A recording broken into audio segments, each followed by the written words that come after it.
Show you like snail on a fresh bush meat to Sade go under your own. Yeah, yeah. Make you go under your own. Sade go under your own. Aha, ayé ti wá dáadé báyìí o. Ṣé àwọn àgbà bọ̀ wọ́n ní bí ebi bá kúrò nínú iṣẹ́ ti bùṣe.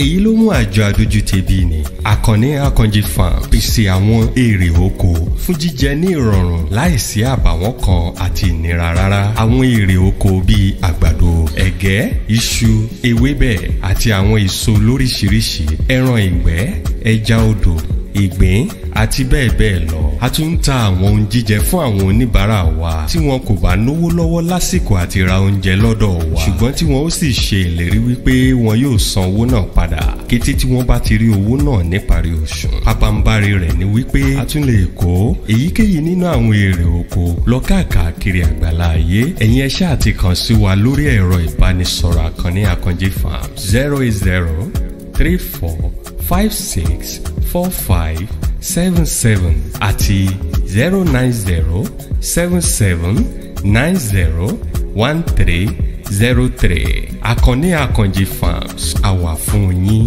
lọ́jọ́kọ́jọ́.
Thank you very much.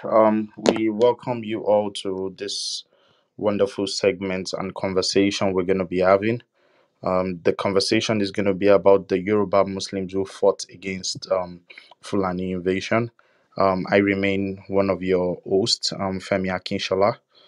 With me here is Are Akinkanju Obìnrin Àkànṣe Yoruba Goddess. It's going to be always amazing, you know, the way we roll. This is Think Yoruba First. We've always had amazing conversations trying to emancipate our people from mental slavery. And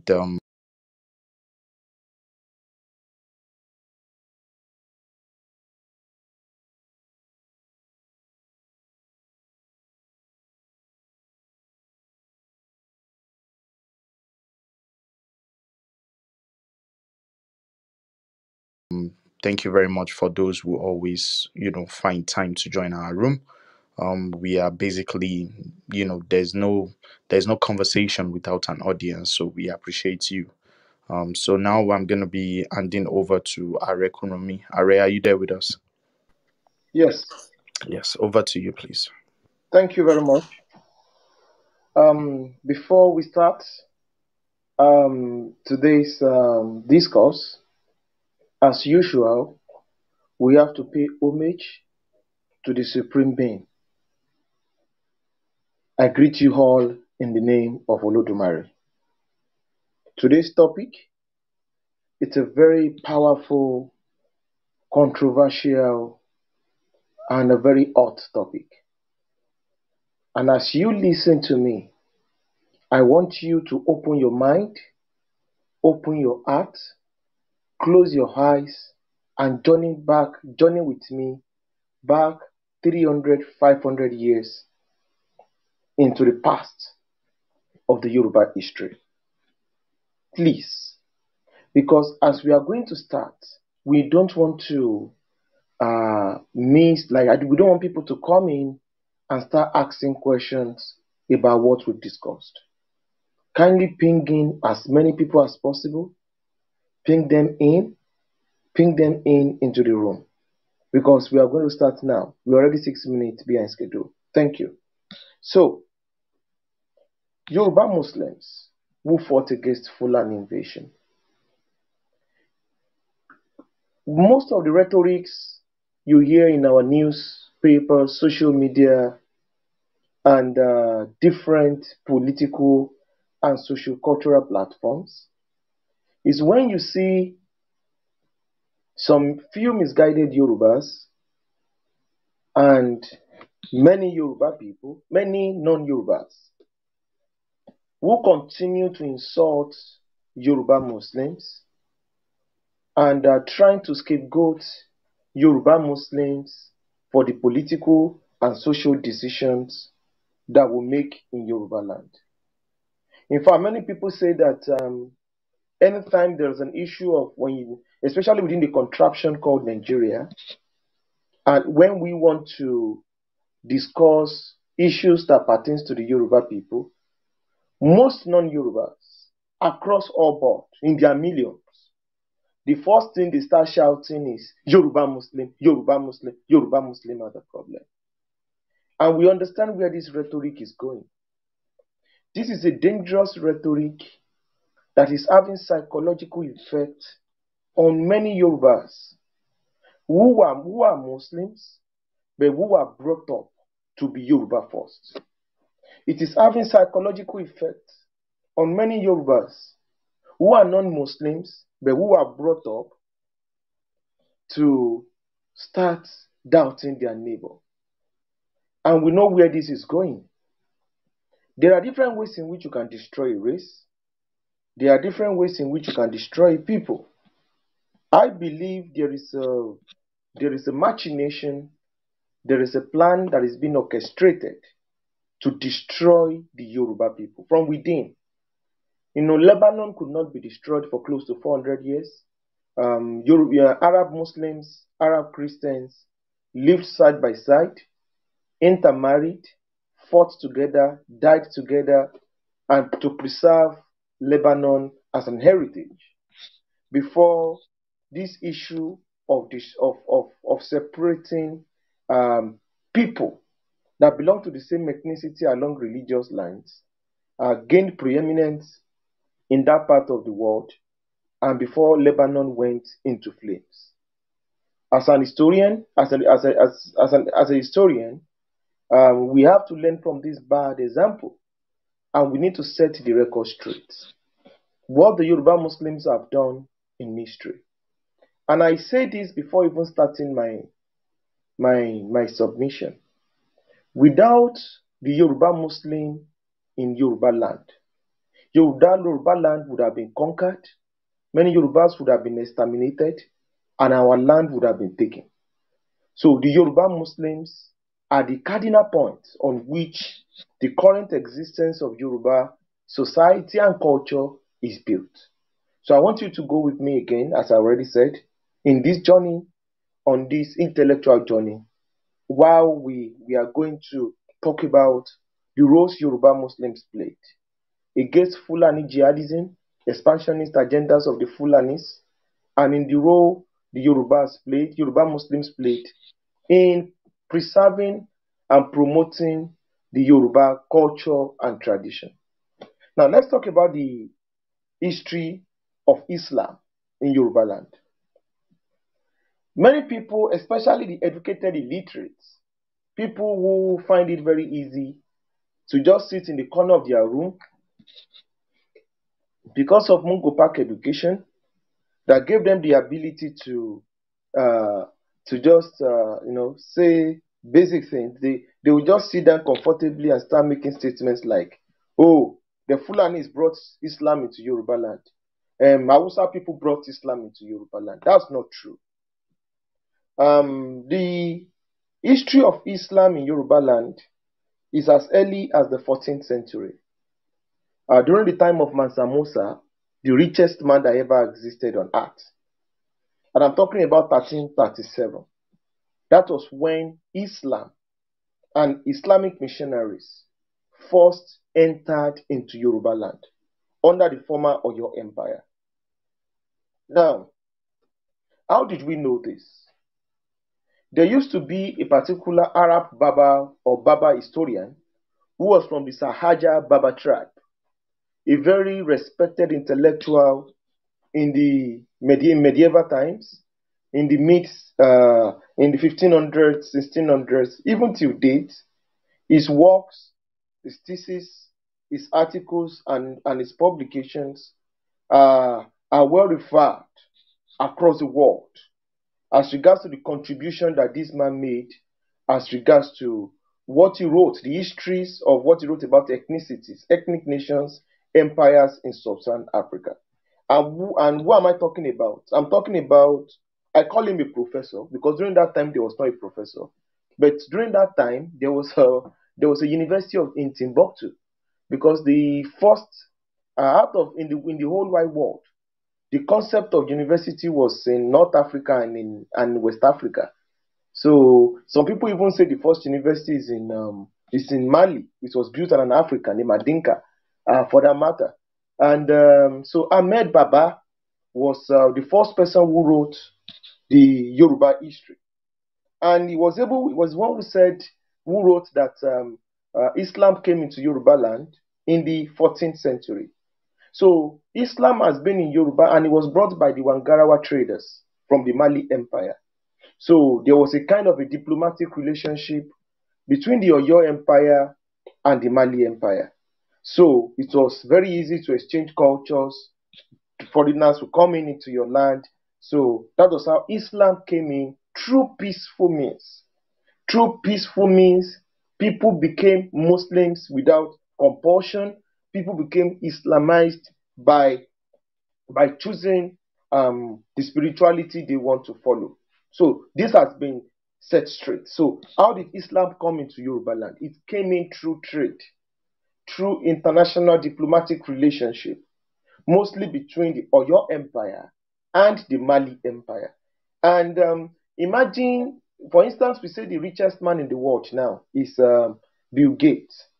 Imagine what the kind of NGO that Bill Gates does, the kind of international acceptance. Everybody, it doesn't matter your religious coloration, you want to associate with Bill Gates.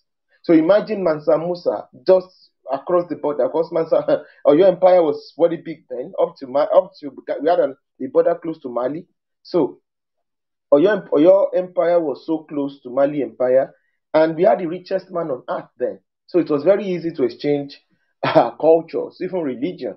So because Mansa Musa was so rich to the extent that when he got to Egypt and the Middle East, the gold he spent in those places destroyed the economy of those nation states, as at that time, for close to 10, 20 years. That was the amount of gold he spent during that period. So that was how rich he was.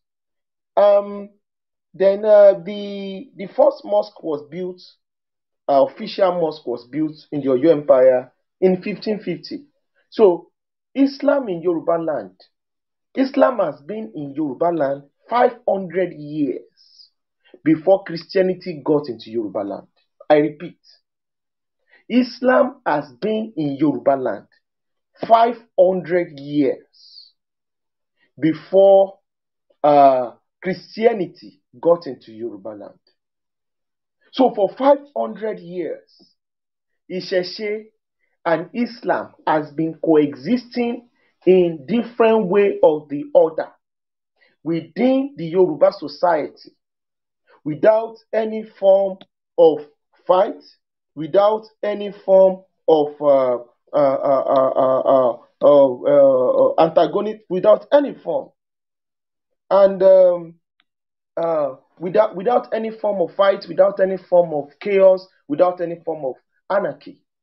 So when people say, oh, the Yoruba people are sophisticated, Yoruba Muslims and Yoruba Christians don't fight, Yoruba Muslims and the Yoruba people are one of the most tolerant people in Nigeria. No, Nigeria did not teach us that.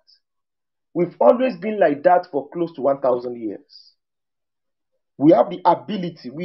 Our people, are so advanced. Our fathers are so advanced. I'm not trying to say what is not doesn't exist, but this is the fact.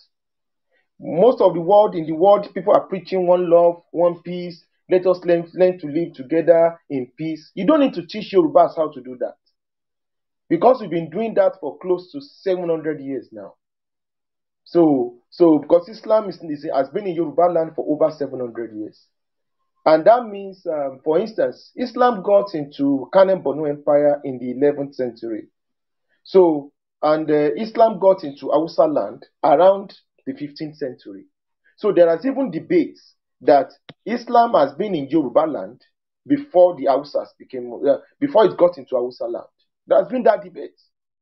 And there has also been the debate that it's also a fact that the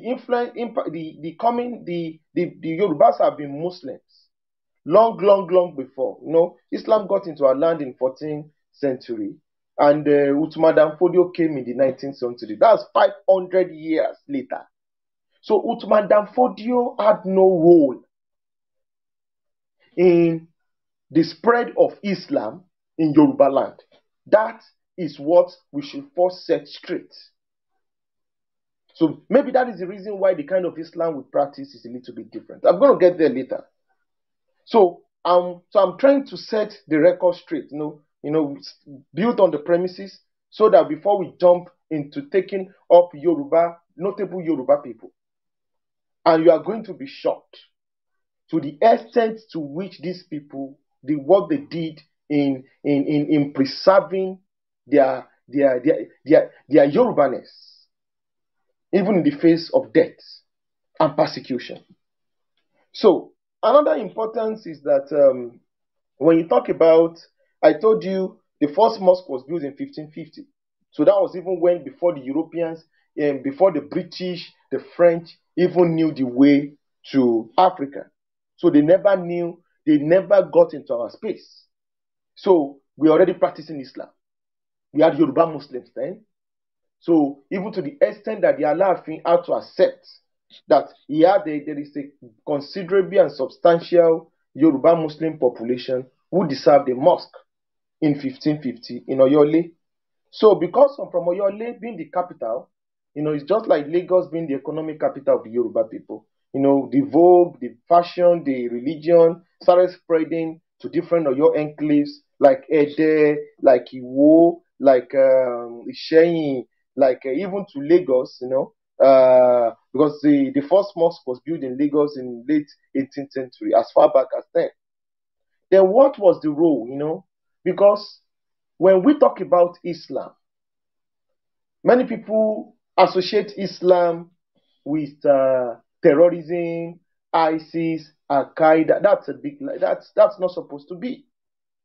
People just look at the bad examples of people who are using political Islam to create anarchy across continents, majorly in the Middle East, Far East Asia, and Africa, even in Europe. But there was a time that Islam was the bedrock of modern science, astronomy, poetry, literature, geometry, all sort of geometry, architecture, all sort of things you can even just name it. So there was a time it was like that. I told you the concept of university was built by Muslims, built by the Islamic civilization. So before Bishop Ajayi Crowther tried to codify the Yoruba language, Yoruba Muslims, as early as the 15th, 16th, and 17th century, have started writing Yoruba language based on the Arabic alphabet. If you want to write a language, you can use different alphabets. It's either you use Latin, it's either you can use Cyrillic, it's either you can use the Sinic, I'm talking about the Chinese characters, or it's either you use the Arabic system. For instance, the African language spoken by the Boers, which is a form of Dutch, it's also in history that it was also codified using the Arabic alphabet by the early Malaysian Muslims who settled in the current day in place where we currently call South Africa. So the the Yoruba Muslims, especially the scholars then, the Yoruba scholars who are Muslims, started trying to codify the Yoruba language. They did it. Some survived, some didn't survive, but they didn't gain the necessary acceptance during this period. So they were already writing Yoruba language in a written form in the 15th and 16th century. So in the 15th, 16th and 17th century, before Ajayi Crowther ever did that. So when people say, oh, Bishop Ajayi Crowther, thank God for Christianity, he was the one who first codified our language. That's not true. That's not true. The Yoruba Muslims did it first. So using the Ajami script, so which was based on the Arabic system. So these are all facts. Now the next thing we are going to discuss, so because of this effect of the relationship between the Yoruba people and this Arab Islamic civilization, you see a lot of Arabic words. Like when you say suru, suru means patience. In Arabic, it means sabru. When you say here things like alubosa, it's the same thing like it's an Arabic word. You hear things like fitila. Fitila in Arabic means fatila, so we borrowed it. So we also talk about words like alafia, so we also borrowed it. You talk about words like adura, dua. So that's why the traditionalists used to say iwure is the more correct, is the correct form of the Yoruba language, not adura. So adura, dua is an Arabic word. So these are the little effects of the Arabic influence, mostly due to Islam in Yorubaland that has existed for close to 500 to 600 years, side by side with Yoruba civilization. So you have to understand that Islam is an integral part of Yoruba people. There's nothing you're going to do to it. If anybody calls himself a Yoruba nationalist, preaching hate against Yoruba Muslim, that person is mentally deranged. No apologies. So I'm trying to set the record straight. So you are going to know that this has been something that is ingrained within the Yoruba culture, within the Yoruba tradition, within the Yoruba philosophy, side by side with the Yoruba identity and with Islam. That's why they used to sing one song. Awa o ṣòro ilé wa o. Awa o ṣòro ilé wa o. You want to join me, Mr. Femi? No. Continue. My voice is not that good. Okay. So there's a lot to discuss. Maybe later on we are going to sing that kind of song together. So that is the history. So the Islam has been in Yoruba land 500 years. Yoruba Muslims have been going to Mecca and Medina centuries before the missionaries, Christian missionaries, started preaching the Bible, preaching Christianity in Yoruba land. So this is a fact. Now, let's now go into the discussion proper. There's a lot of propaganda. That is why you see many Yoruba Muslims who understand their history, fighting side by side with other Yorubas for the actualization of Yorubaland, of Oduduwa Republic. Because there is a kind of a corruption coming from the core north, where they are trying to conquer us through peace, trying to promote an ideology via the military power, the unitary system of government that the British people have been able to manipulate in favor of the Hausa Fulani oligarchy over the rest of us. So, when you see anybody coming out saying he's a Muslim, a Yoruba man, somebody like Murik, trying to create problem amongst Yoruba people, spreading hate, spreading propaganda, spreading lies in order to turn Yoruba Muslims against Yoruba Christians and traditionalists. He is doing the biddings of those who started a destructive ideology 200 years ago. They started over 200 years ago, which is trying to preach political Islam in order to subvert the religious Islam that has existed peacefully with the Yoruba civilization for more than 800 years to this current moment. So these are the people that Yoruba people need to know. These are the people that Yoruba people need to be wary of.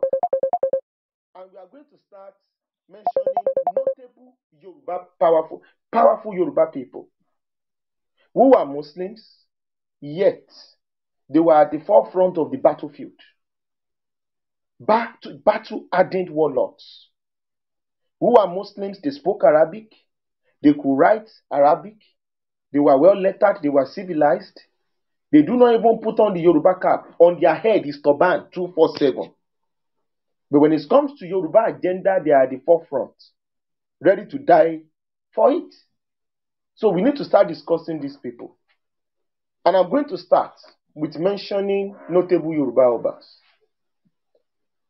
Contrary to popular beliefs, many people don't know, the first Muslim Yoruba Oba in Yorubaland is the Ewi of Ado-Ekiti. His name was Prince Ali Atewogboye, who became the Ewi of Ado-Ekiti in 1836. So he had been a Muslim. So you should know that Islam has also been in Ekiti. And what did I'm just going to talk briefly on him, about him. The Prince Ali of Ado-Ekiti was responsible for fighting Fulani invasion in that axis, fighting against the Ilorin expansion, despite being a Muslim, a pious one. In fact, the traditionalist priest told him to give up his Islamic faith before they can make him the Ewi of Ado. He said if he's going to give up his Islamic faith, he's not interested. They should go and find another person.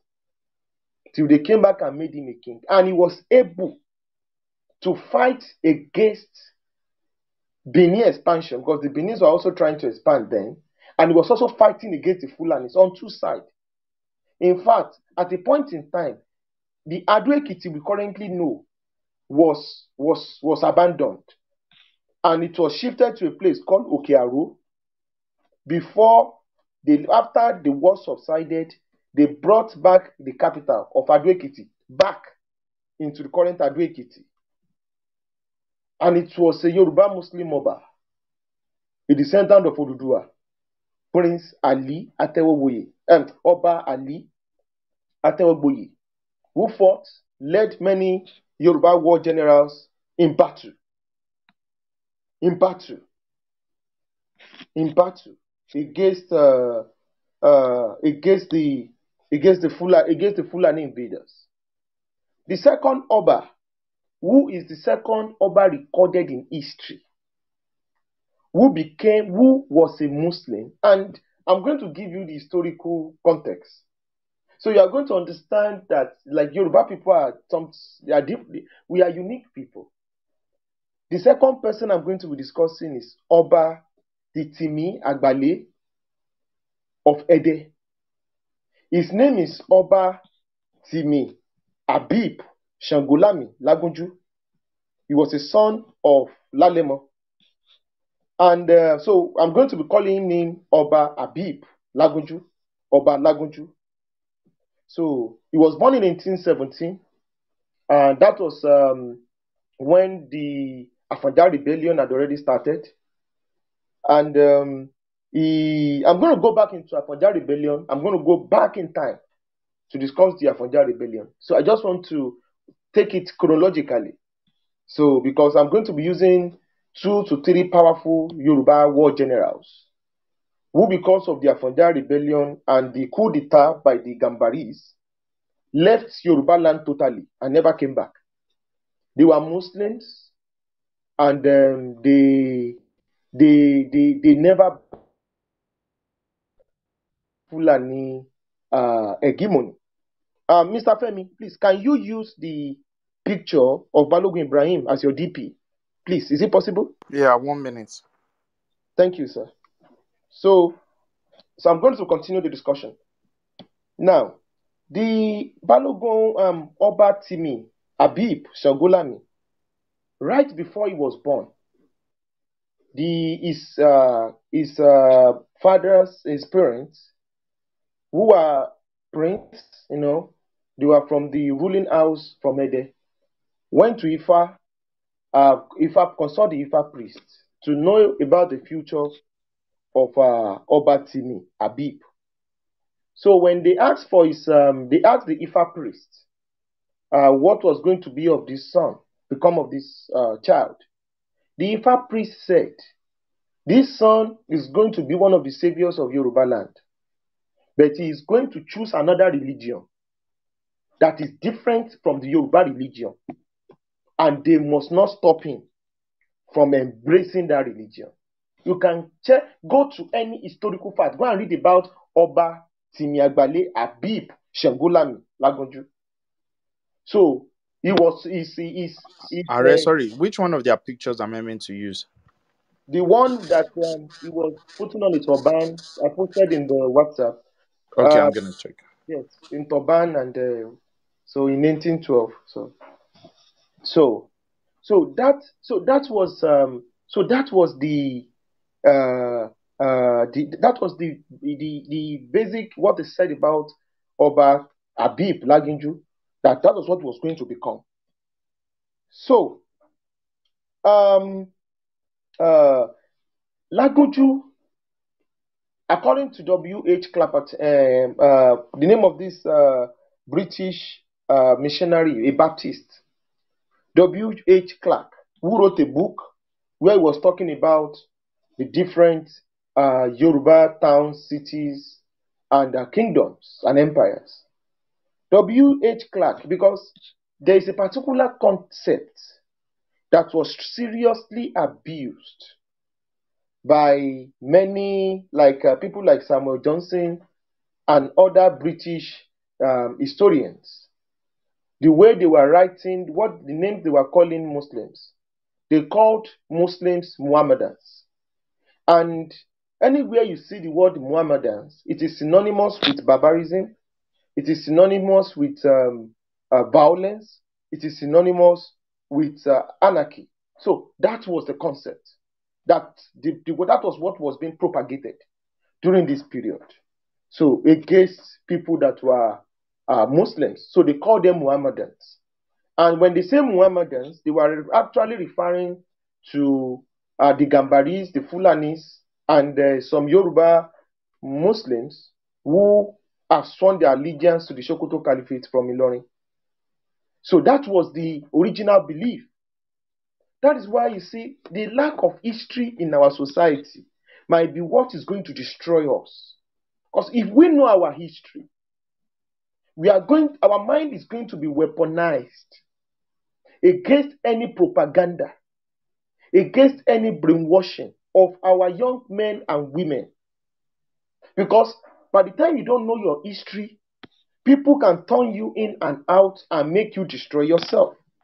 Because that is what they are currently doing. They want to do in Yorubaland. So, Oba Lagunju, W.H. Clark wrote in his book that Oba Lagunju was a Muhammadan that is highly civilized and tolerant, which is very strange to the definition of Muhammadans in the Yoruba country. He was shocked.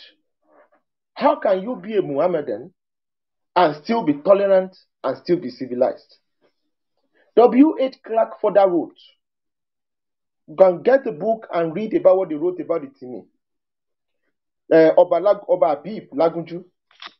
W.H. Clark further wrote that Oba Lagunju, Timi Lagunju, was extremely conservative and fanatical about his Yoruba heritage, despite being a Muslim.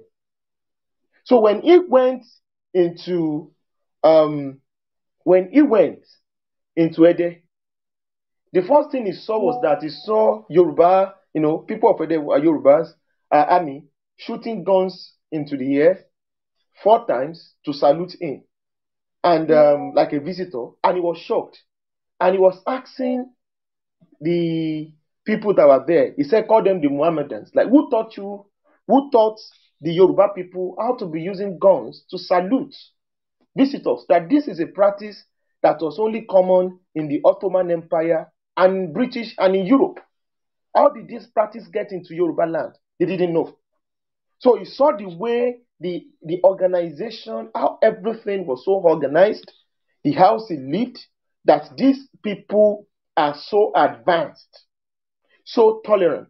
And when he asked the Oba Timi Lagunju that he wants Oba Abib Lagunju, that he wants to preach Christianity, he was a Baptist missionary in Ede.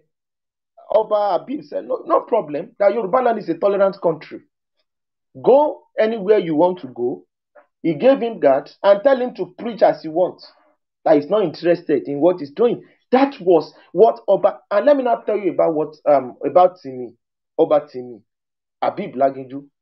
Oba Timi, Abib Lagunju spoke Arabic. He could write Arabic.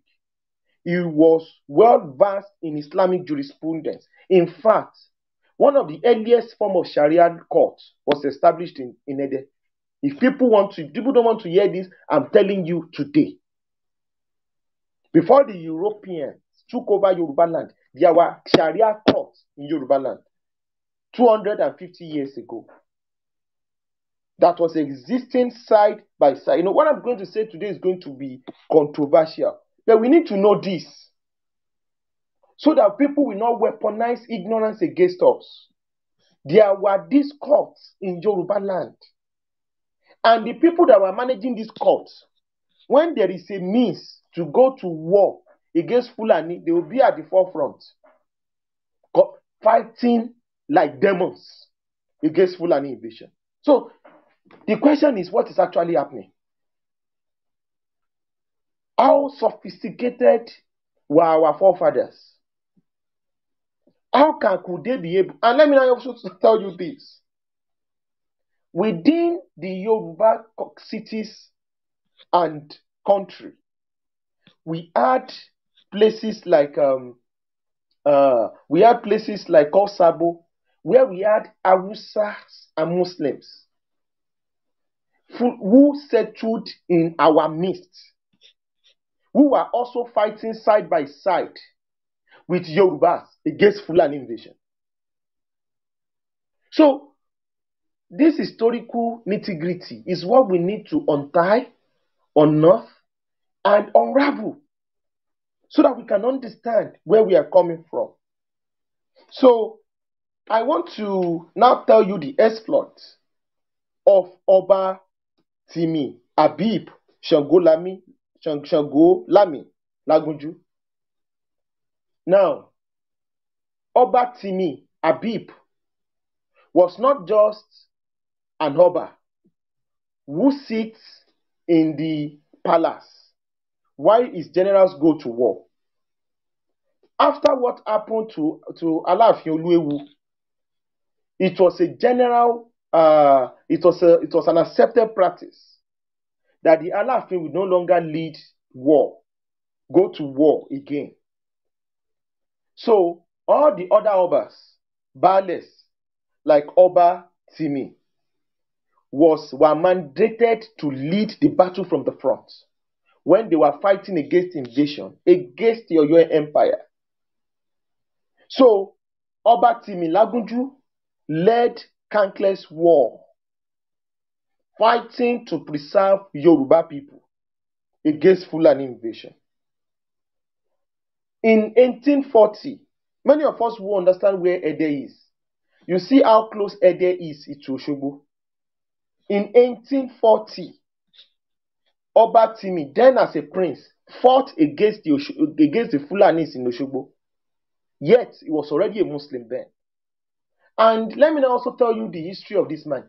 When he was young, because he wanted to learn Arabic and Islamic jurisprudence, and he didn't want to study far, he went to Ilorin to go and learn Islamic education and Arabic.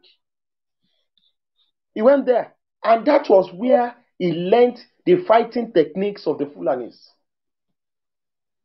He was there with his turban. That was where he learned it. So they thought this one is part of them.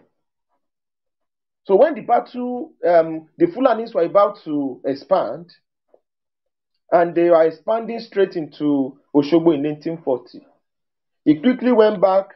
He knew after Osogbo, the next place to conquer is Ede, which is his ancestral town. Went back, took up arms, and joined as a soldier. So, unfortunately, with his skills that he had learnt while in Ilorin, he knew the Ilorin army in and out.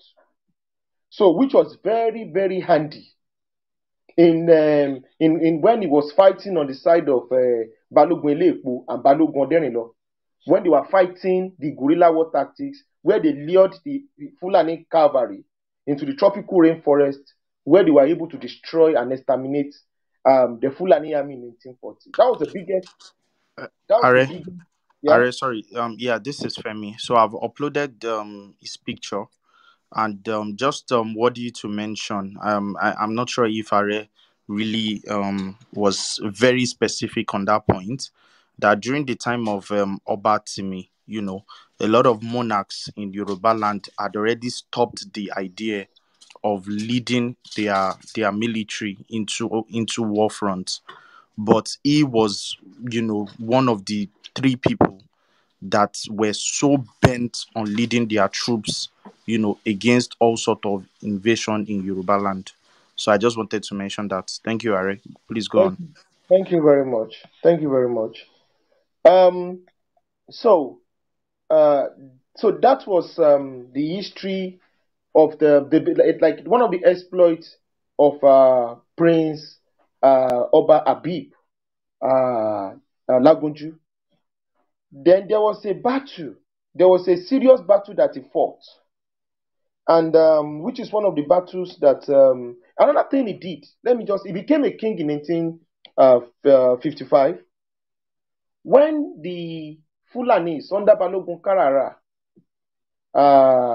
attacked Offa and sacked Offa, and they wanted to capture the Olofa of Offa. Then the Olofa of Offa escaped was looking for where to go to. So the only person who sent him protection so that he could escape the Fulani Muslims who are already they've taken over Offa, they've taken over Okuku, they've taken over Erinle, they've taken over a lot of Yoruba towns and cities in northern Yorubaland, and they already installed a form of temporary rulers in those places. Many people, if you don't know, Osogbo was also ruled by Fulani for 2 years. If you don't know, you know what you are saying, so that you've not become people carrying plates up and down with a different identity, because that was what happened to people who fell. So imagine our land now. So the issue of we've talking about Yoruba Republic would have been dead and buried. So when you sit down there in your cozy room, saying all sort of nonsense against your ancestors, know that you are not destroying, you are not insulting them. You are destroying the essence of who you are, because they are the people who gave you the opportunity to still be practicing Owambe. So maybe if that culture of Owambe has been eradicated, and maybe you've been sold into slavery, your brain would have had a form of factory set, because it's the bitter truth. How can you be insulting your people who fought and died for you? They are your true heroes. And when we try to tell you about the Yoruba history, you start talking about Nigeria. Does that make sense? It doesn't make sense. Because your people fought for your protection. They fought for Yoruba people, never Nigeria. Never Nigeria. Never Nigeria. They fought against a people that were hell-bent on destroying Yoruba civilization. And they made Ilorin their base. That's the bitter truth. That's the bitter truth. So, the Oba Timi Lagunju was the one who gave the Olofa of Ofa refuge. And he gave him land, he gave him farming tools, security, and his people, and those who followed him to go and settle. And the place where the Olofa of Ofa settled was called Ofate. It's called Ofatedo till this moment. If you understand the form, Ido Osun, Ilo Ede very well, you are going to know that Ofatedo is very, very close to Ede. So that was the site that the area, the little settlement that Oba Timi Abib Lagunju gave the Olofa of Ofa, who was then not even a Muslim, was not a Muslim then, but because he's a Yoruba, was an Yoruba monarch. And due to the loyalty the Oba Timi, who was a pious Muslim and devout Muslim, had towards the Yoruba heritage, he was able to settle, gave land. When other Obas were still dragging their feet in Yorubaland, he was the one who quickly gave the Olofa of Ofa a place to settle, where they were able to preserve that particular Ofa. If not, Ofa would have been exterminated out of history, and maybe would have had another Sultan or Emir ruling it, because it was after the Olofa of Ofa was able to settle in that place. That was where Oba Abib Timi, was able to join, put strength together, sent message to Oyo, sent message to Bomosho, sent message to Ibadan, where they were able to galvanize the army, galvanize themselves together so that they could fight back, launch a counter-attack against the Fulanis that are taking over close to 10 Yoruba cities and towns, and which the chief out of these towns was Ofa. So, this was what Oba Abib Lagunju of Timi Ede did. So this is somebody that was a first class Muslim in the real sense of it. So, but he was a warlord. So now let's talk about the second thing another thing he also did. He did a lot of stuff. So I'm trying to summarize. I told you this is a very, very the topic is just to elaborate, but I'm going to summarize as fast as possible. He led the Yoruba army together with Balogun, together with Arela Tosa, Ààrẹ Ọ̀nà Kakanfò. They fought at the Battle of Jalumi at Ikirun. So the place where the Oba Abib camped in Ikirun till date is called Oketini.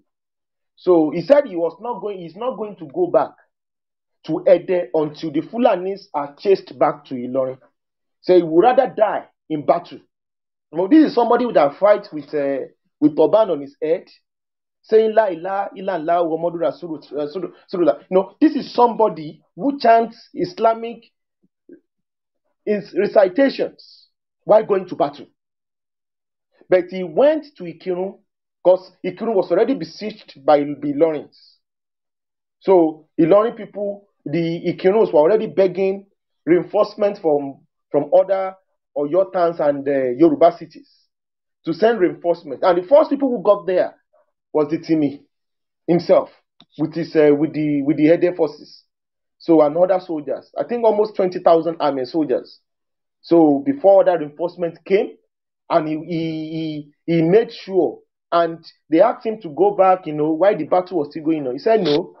So he built a settlement, built a camp, and said he was going to fight and make sure that the problem of the Fulanis is settled once and for all in Yorubaland. It's not going back home.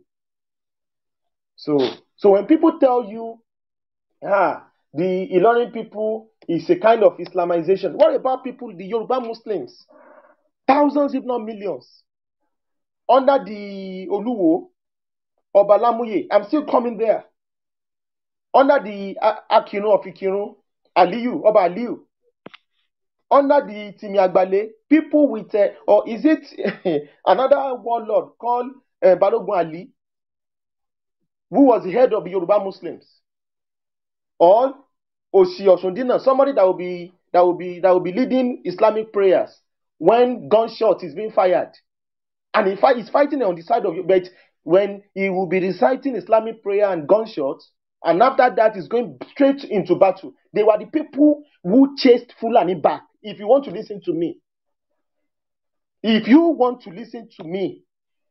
if you read your history, they were radicals.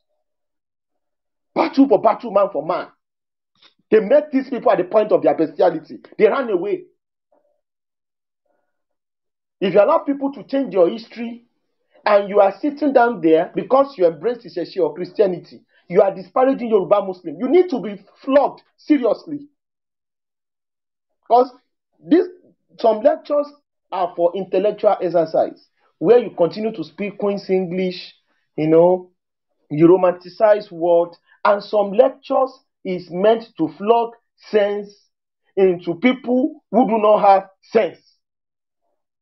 Because the kind of ideology that some Yorubas are currently preaching, especially for people that have become fanatical Christians, because I'm going to be sincere, and fanatical is you guys want to burn Yoruba to ground, and we will not allow you. Mind you, I'm not a Muslim. We will not allow you. Because we know our history. We know who we are. And we know the roles that Yoruba Muslims played in the defense of Yorubaland. So, at the Battle of Jalumi, that was the decisive war that we fought in 1878. Towns like Okuku, Erinle, Ofa, all those Ibolo province, that was how we got them back. Even till it reached Kaba. That's how we got them back.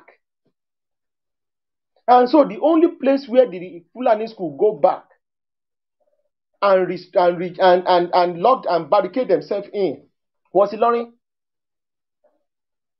If not for the British and the Ekiti-Parappa War, there were already plans.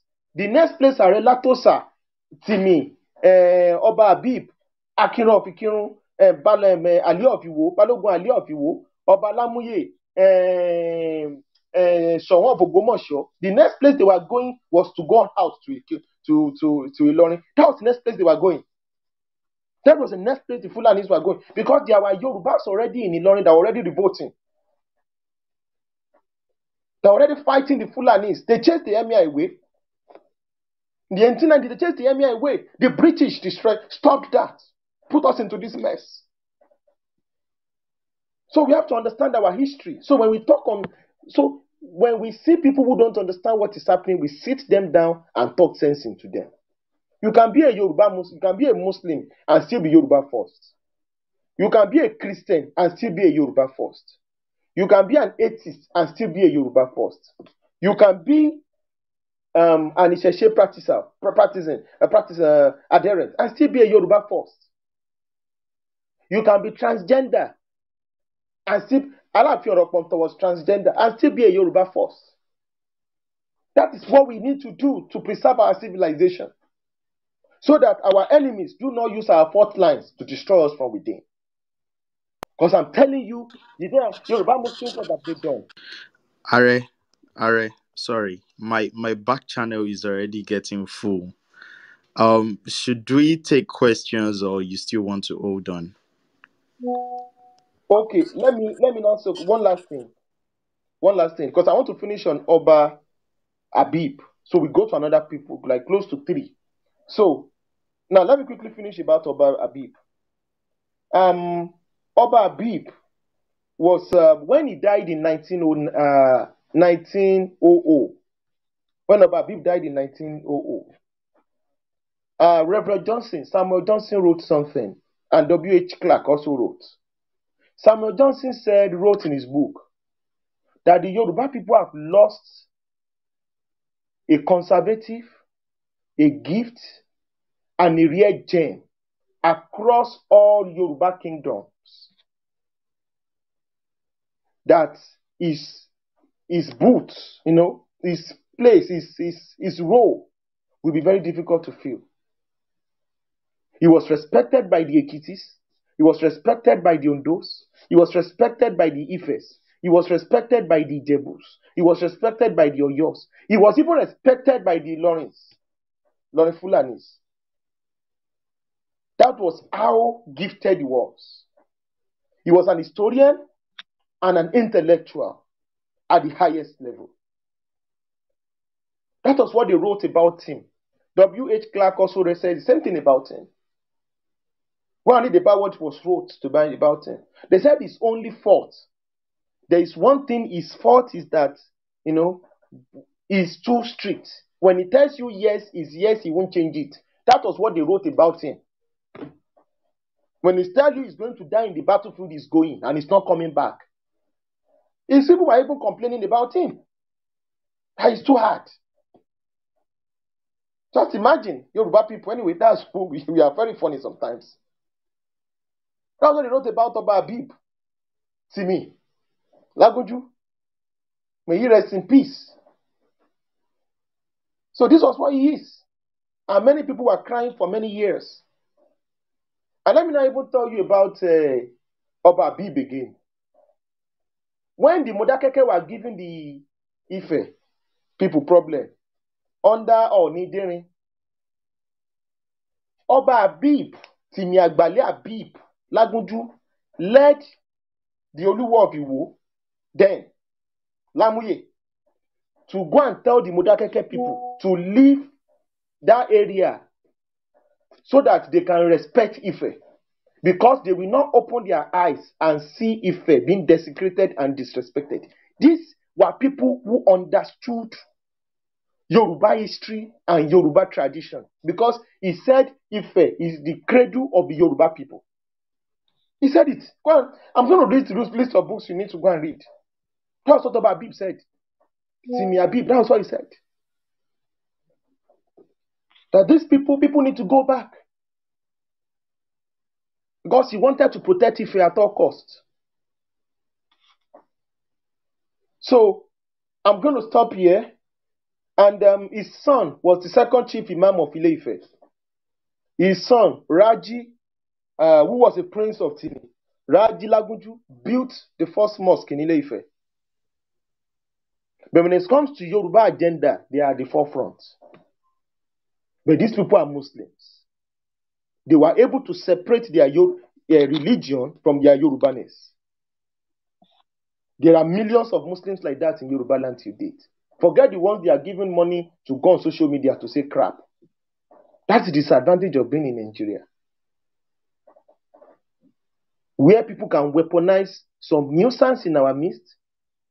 People whose biological DNA test should be done as soon as possible to create problem in amongst us. Because Nigeria is going to bastardize us to the extent that we are going to find it difficult to reclaim who we are. But Oba Olagunju fought, spilled his blood, risked his life to fight against Fulani expansionism into Yorubaland. He was the one who was defending the axis. The Fulanis could not pass before they were even finally dislodged from Oshogbo. They could not. And they were even asking him, you came to study Islamic education in Ilorin. You are a traitor. He didn't even listen to them. He was just looking at them. He was a real gem. And I believe we have millions like that in our midst who will still continue to be loyal to the Yoruba people. I'm going to stop here and take questions before we discuss the next. I've discussed two of us. before we discuss the next people, the next things, and the next part of Yoruba Muslims who fought against Fulani invasion. So I'm going to be discussing the Oluwa of Iwo, Oba Lamuye, who became an Oba in 1960. So, and the Ilorin saga. So thank you very much. I'm going to stop here. Thank you. Thank you very much, Are. Thank you. Wonderful. So the first question I have is an interesting one. Am I audible? Akara Ogun, I can see you. Okay, I think you're blinking. Akara Ogun, you can go with your question first. Yeah, let's go that way. Akara Ogun, are you there? Akara Ogun. I think I can't hear him. All right, go on with your question. Then Are, please kindly help me read your back channel message. Akara Ogun, go on, please. I just want to beg you, my brother. Can you make it at least in it so that people can also gain? Akara Ogun, go on. Are, please check your message. Akara Ogun, go on.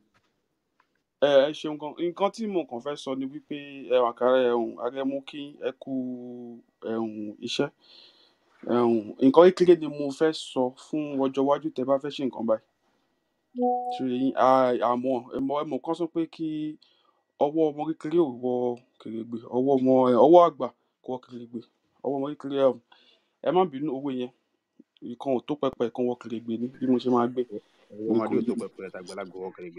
bẹ́ẹ̀ ni Yorùbá Muslims ìdí èmi rí pé àkọlé ètò yẹn kò nǹkan tẹ́ ń sọ fún wa ni wípé olùjẹ́ mùsùlùmí kò dẹ̀ jẹ́ Yorùbá lákọ̀ọ́kọ́ now ẹ má jẹ́ ká ọ̀rọ̀ bí Haúsá Fúlàní yẹn ẹ má jẹ́ ká jẹ́ kó jẹ́ Muslim Yorùbá torí gbogbo àwọn tẹ́ ń sọ fún wa yẹn má rí wípé middle name wọn òun ni orúkọ Muslim wọn kò ń ṣe orúkọ wọn àbí orúkọ àti bẹ̀rẹ̀ àbí orúkọ bàbá wọn so nǹkan tèmi kàn fẹ́ sọ níbẹ̀ nìyẹn tá bá fẹ́ sọ ìṣèlú nǹkan báyìí ẹ jẹ́ kó jẹ́ Muslim Yorùbá torí ilẹ̀ bàbá wa láwà àti náà ilẹ̀ ìyá wa ilẹ̀ bàbá wa láwà so ilé bàbá wa orúkọ bàbá wa ni ẹ ṣeun gan. Okay, right. Thank you very much. Please, thank you very much, sir, Mr. Akara Ogun. Very noted. Your questions are noted. Your constructive criticism is highly noted, sir. Thank you, sir. Any other question? Yes, I actually have one from my back channel, and it says that was this history practically not known to elderly people like Murik because they have constantly come across to despise the Iseshe people and they want to Islamize Yorubaland, So I don't know if you understand that question, Ari. The issue of Murik, that question will be answered in my next submission. So I'm going to give that. So I'm going to submit now and have that discussion later. So if you don't mind, so I'm going to, because it's very, very important. It's very, very important. Should I proceed? Yes, proceed. Mr. Peter, ṣé any ìbéèrè tẹ́ fẹ́ béèrè? Yeah, ìbéèrè kékeré ìbéèrè mi ò pọ̀ sá. Ẹ kú ètò. All right, you can go on before Are goes to part 2. Ẹ ṣé. Okay, ẹ ṣé gidi gan. Mi kàn fẹ́ ìbéèrè tèmi gẹ́gẹ́ bí àlàyé kékeré náà ni. Tẹ́ bá bínú ló ọgbọ́mọdé ti tèmi. Mo ń bá ètò yìí bọ̀ láti bẹ̀rẹ̀ tí débi tí abadé ń sìn. So nípa àwọn èèyàn wa tó jẹ́ Mùsùlùmí tí wọ́n dẹ̀jà fún Yorùbá. Ìtàngbésí ayé rẹ́kọ̀dù wọn sà. Ọmọ Ìṣẹ̀ṣe ni wọ́n gba ẹ̀sìn Mùsùlùmí tá ń sọ̀rọ̀ báyìí ni sà. So nǹkan tí mo wá fẹ́ fàyọ ń bẹ̀ ni pé tá bá wá wo ìhà tí àwọn ẹ̀yẹ tán kọ sí ẹ̀sìn Ìṣẹ̀ṣe tá tẹ̀lé gbá mú nílẹ̀ Yorùbá. Hello sir, sọ àpẹẹrẹ mi sir. Ìhà tí àwọn èèyàn wa wọ̀nyí tí wọ́n gba Mùsùlùmí nígbà náà lọ́hùn tán kọ sí àwọn tó jẹ́ oníṣẹ̀ṣe kò ṣe àti yóò burú rárá bí àwọn tìsín yìí. Àwọn tìsín yìí ìhà tí wọ́n kọ ni pé bí kí gbogbo ayé nílẹ̀ Yorùbá pátá kí gbogbo wa ká di Mùsùlùmí. I'm coming, Mr. Peter. Yes, sir. If you listen to what I said, okay. There are a lot, because this is the problem. We make generalizations that are not totally correct. Okay. One, the Olubadan of Ibadan is a Muslim. Okay. Is he not conservative to the Yoruba culture? That's one. Okay. Two, the Alaafin of Oyo is a Muslim. Is he not conservative to the Yoruba culture? Okay. That's two. The Awujale of Ijebu is a Muslim. Is he not conservative to the Yoruba culture? Okay. Four, the late Shawon of Ogbomoso was a Muslim. Was he not conservative to the Yoruba culture? Even we had people like Baba Awisha and other traditionalists who came to this platform to praise him into high heavens on how he protected the Yoruba ISESE. We should not use the misbehavior of some few misguided elements to now generalize what is currently happening in Yorubaland. The current happenings that some people are misbehaving in Yorubaland is historical and is also because of the Nigerian politics. And I'm going to explain that. So I don't want us to, if you listen to what I want to say now, you are going to see that we should be very careful of generalizations and we must be able to dissociate the people that have gone haywire and from people that are moderate, that are still loyal in our midst. There is something I'm going to talk about that people will be shocked. That the spiritual head of Muslims in Ghana is a Yoruba Oba. Oba Ibrahim. Whose forefather has gone, they've gone to Mecca as early as 1776. So when Samuel Johnson said it was LAGBA that first became the first Oyo convert, that's not true. That's not true. So, do you get it, my brother, sir? Mr. Peter? Ẹ ṣé gidi gan, mo gbọ́ yín yé dáadáa. Ẹ̀sìn sọ́nbẹ̀ ṣé ní gbogbo àwọn tẹ́ ẹ dárúkọ yìí, àgbàlagbà ni wọ́n, ó yé wọn, ẹ̀sìn tí wọ́n gbà, wọ́n gba ẹ̀sìn pé àwọn fi ìṣẹ̀ṣe orísun àwọn sílẹ̀. Bó ṣe rí àwa àsìkò yìí tí à ń sọ̀rọ̀ báyìí, the way tí wọ́n ṣe gba ẹ̀sìn tí Mùsùlùmí tẹ́ ń sọ̀rọ̀ báyìí, ó tako ìṣẹ̀ṣe pátápátá. That is why I'm coming, sir. Gẹ́gẹ́ bí àpẹẹrẹ, ẹ wo ìlú Ìṣẹ́yìn, ẹ wo nǹkan tí àwọn ọmọ tó gba ẹ̀sìn Mùsùlùmí tí wọ́n ṣe pẹ̀lú ìṣẹ̀ṣe ní Ìṣẹ́yìn. Ẹ mention Ìkìrun lẹ́ẹ̀kan, the same thing Ìkìrun, even tó yẹ mọ́ the late Ọba Ọláyíwọlá ní ìlú Ìkìrun, wọ́n kọ̀ láti jẹ́ kí wọ́n máa ṣe gbogbo òrìṣà ilẹ̀ Yorùbá tó wà ní Ìkìrun. Ẹ̀rọ sọ́nbẹ̀ àwọn nǹkan yìí là ń sọ̀rọ̀ bá. Ẹni tó bá fẹ́ gbẹ̀sìn lè gba ẹ̀sìn, ó lè di Mùsùlùmí, ó lè di Kìrìsìtẹ́nì, bọ̀ kán má tako ìṣẹ̀ṣe orísun ibi tá a ti jáde wá. Nǹkan tá a sọ̀rọ̀ bá nìyẹn sá. Mr. Peter, this is what I'm trying to tell you. Okay, sir. I'm telling you. No, I'm coming, sir. Wait. The Yoruba people are at the precipice. Because both the Iseshe, both the Christians, and both the Muslims are historical illiterates. You are practicing Iseshe does not mean you should start downgrading other religions. And that you are a Christian does not mean you should start downgrading other religions because you are a Yoruba man. And you are a Muslim, you should stop, does not give you the right to be downgrading other religions. The ideology that you are a Christian, you want the whole of Yoruba to become a Christian entity. It's a demonic ideology. And you will put all of us into trouble. If you are listening to me and you are part of them. No apologies. And if you are a Muslim, you want the whole of Yorubaland to be Islam, it cannot work. And you are Iseshe, you want everybody to start saying Aboruboye. It is not by force. Some people will even become atheists. And there is nothing you are going to do. What you are seeing, that you see that some youth are currently practicing extreme kind of radical Islam. It is orchestrated and financed by external forces. Mr. Peter, it is bigger. It is a bigger case than you think. It is bigger than rhetorics. It is financed with billions of dollars. What you are saying. And I'm going there. So if you want to properly fight against this ideology,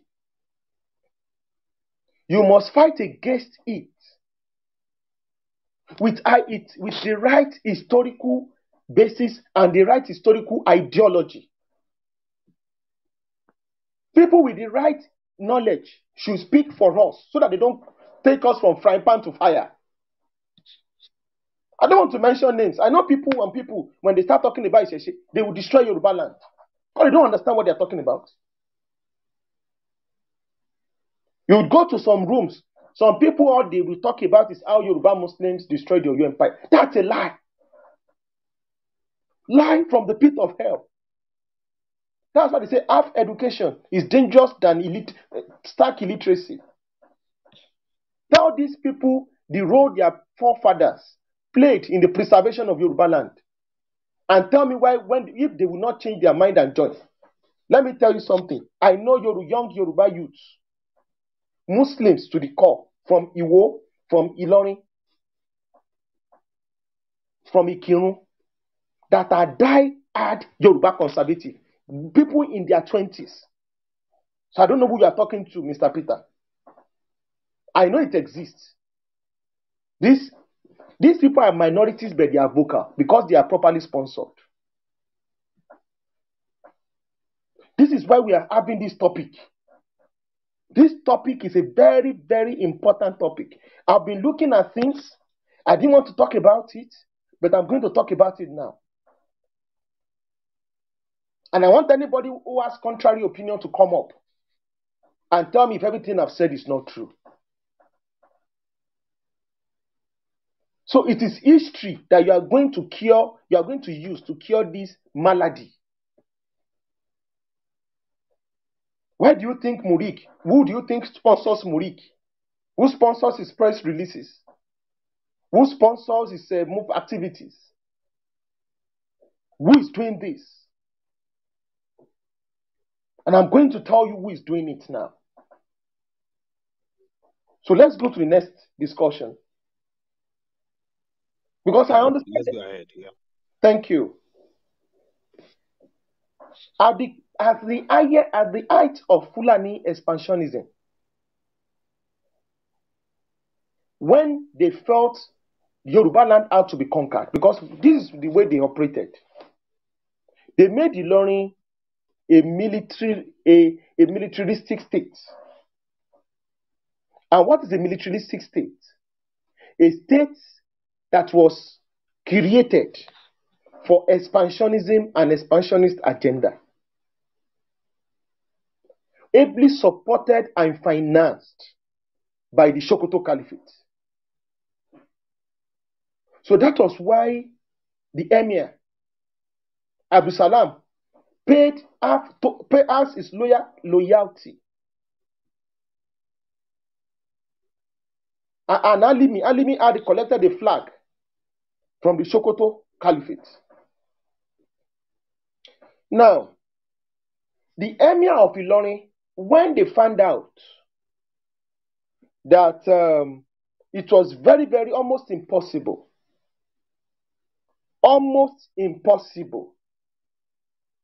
to conquer Yorubaland, because the plan was, after the Oyo Empire has fell, the central authority has been destroyed, they will start taking up Yorubaland, starting from the northern part of Yorubaland and the western part of Yorubaland. I'm talking from the Shaki Okiogun axis and to the Ogbomoso, but the Ogbomoso warlords led by the Shogun was able to block them in that particular part. And especially Toyeje. Now, the issue they had when the war strategists in Ilorin, together with war advisors from Sokoto, why has it become so difficult for Yorubaland to be conquered, despite the fact that there were millions of Yoruba Muslims in Yorubaland? during this time. So they found out the Emir of Ilorin commanded a particular Yoruba Muslim general. His name is Balogun Ajia. Balogun Ajia was one of the few Yoruba war generals who paid allegiance to the Emir of Ilorin, unlike other Yoruba war generals that left in anger. And this was what they said.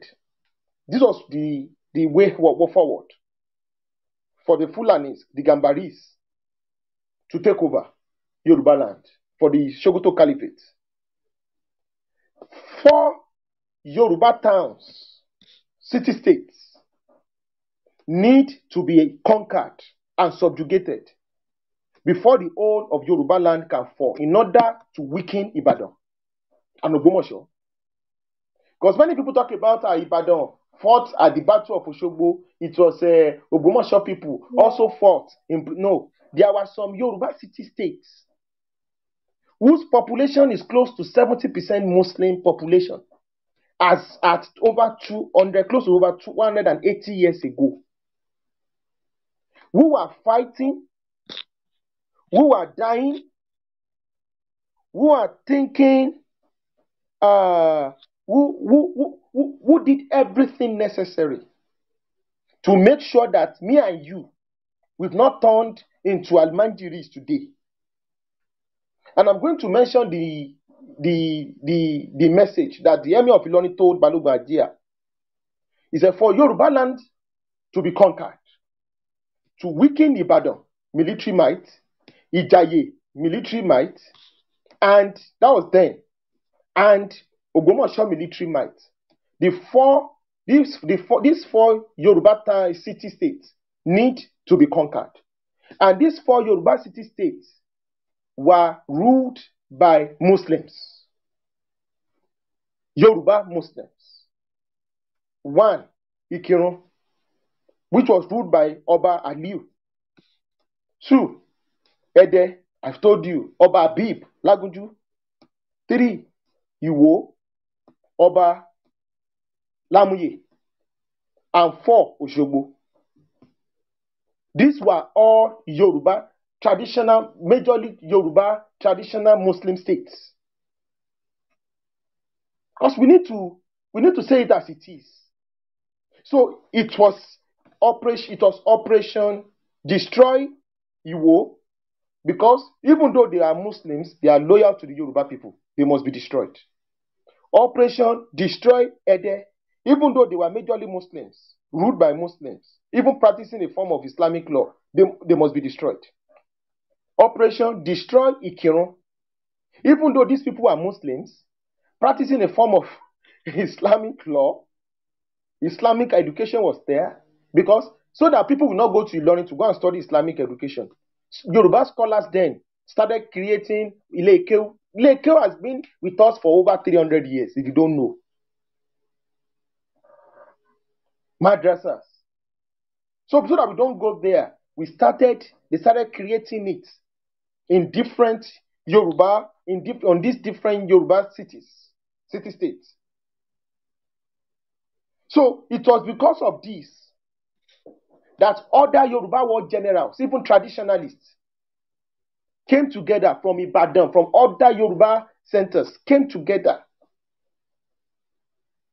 to make sure that these cities do not fall. That was what, by the time the battle started, the Battle of Jalumi started, which ended in 1878. The Fulanis first launched that brutal war against the Ikirun, and the Ikirun was besieged. Before Oba Abib led that battle, as already said, led that battle to make sure that the siege was relieved. Iwo was a no-go area for the Fulanis. Nobody could conquer it. It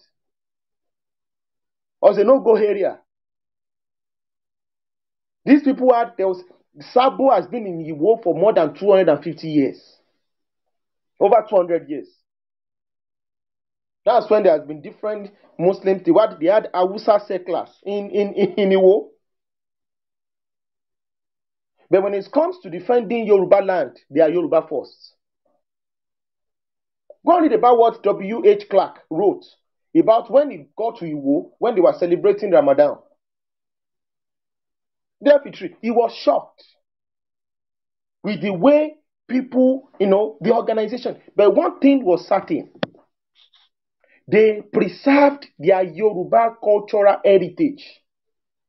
People that, even though there were minor frictions as regards to decision making between the traditionalists, but they still coexisted. Far better than what we have in this current 21st century. And somebody is going to say our forefathers were not educated. They didn't have Western education, but they had Yoruba education, Omoluabi education. That is why many of us believe it is being corroded through colonialism. Maybe if we add a Yoruba nation, a Yoruba region, an autonomous region, we can socially re-engineer our consciousness. Not a unitary system of government where we don't control anything. And anybody is going to tell us we are all one. One with who? That we want to maintain our uniqueness does not mean we hate anybody. We just want to practice self-preservation. I'm going to go to the next Oba. Oba Lamuyi of Iwo. There's a lot to say about this man. But I will go straight to discuss, because there's a lot of things to discuss. I'll go straight to discuss about the exploit of his son. His son became the Olu of Iwo in 1909. So his father became the Olu of Iwo in 1860. The name of the son is Prince Abimbola Lamuyi. There is a popular saying in Yoruba that they used to say about Prince Abimbola Lamuyi. This is what they used to say. Ó dàpọ̀ mọ́ Ìlọrin kò ṣeé yanjú. Abimbola ọmọ Lámúyè. Ó dàpọ̀ mọ́ Ìlọrin kò ṣeé yanjú. Abimbola ọmọ Lámúyè. Who was Prince Abimbola? Prince Abimbola was a Muslim, an Islamic cleric, an Islamic theologian who understood Islam, but he was a Yoruba fanatic. In fact, when you read part of the oral tradition about who he was known for always putting on, when he's going out, putting on turban to show his level of Islamic education. Because when you put on turban, it shows you are well versed in Islamic education. But in the battle of Jalumi, Prince Abimbola was a thorn in the flesh of the Fulanis. Let me tell you what he did. Because he also went to Ilorin. Normally, he observed what they were doing in Ilorin. He was the one who initiated the Mesujamba strategy, the reverse strategy against the Ilorin army. Normally, I don't like to say this outside because some mysteries are not well said, but it's better we say it. Prince Abimbola, when the battle of Jalumi was raging, and there were some Yorubas, and there were some people who were Nupe slaves, Bariba slaves, Malian slaves that have spent 200, 300 years in Ilorin under the former Oyo Empire. So they've intermarried with Yoruba people. They speak Yoruba language. They say they are Yorubas, but their loyalty is not against to the Yoruba people. So those were the people who were identifying as Yoruba Muhammadans, mostly. Those were the people Afonja. Many of them were the ones Afonja brought together, because he wanted to revolt against their laughing, based on differences. That is why no matter the fight you are fighting, don't just because of PDP politics, APC politics, one Nigerian politics, jump across board, River Niger, and be aligning against some people to be massacring your people. It doesn't end well. You will not go scot-free. history. No, anybody who does that will not go scot-free. I can count countless numbers of incidences. So what did Prince Abimbola do? He was disguising and he joined the Ilorin army at the Battle of Jalumi. So he was an undercover agent for the Oyo Ibadan army. The heir apparent to the Olu of Iwo throne. And he was disguising as a spearman. Because there's a way they were dressing. You are going to know different armies the way they were dressing. And due to the information he was able to gather about the organization of the Ilorin army, was very instrumental in the victory that the Yoruba people had over the Ilorin people against the Fulani Ilorin people. We have to be specific. At the Battle of Jalumi. And he became the Olu of Iwo in 1909. So his name is written in history that he was instrumental in the protection and survival of Yoruba people against Fulani invasion during that time. So he was an M15, he was a KGB, he was a CIA for the Yoruba people. He was a Muslim, yeah. He was praying, yeah. He was doing ablution, yeah. He was doing anything you want him to do. But when it comes to his Yorubaness, you don't mess up with it. You don't mess up with it. Another person I also want to mention is a man called Balogun Ibrahim. Balogun Ibrahim is currently his name was anglicized and his name has been turned into Brima. He's currently the Oba Yoruba of the entire Ghana communities in Ghana. And he also doubles as the spiritual head of all Muslims in Ghana.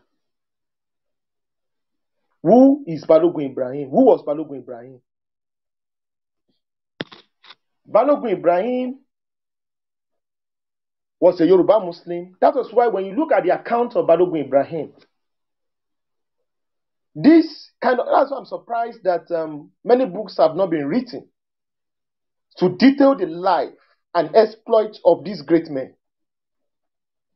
So for many sociologists in the house, we have a lot of books to write. To all the historians in the house, there's a lot of, virgin lands to explore as regards to Yoruba history. You go to Accra today, say you are going to the palace of Chief Brima, they will take you there. And you are going to be shocked.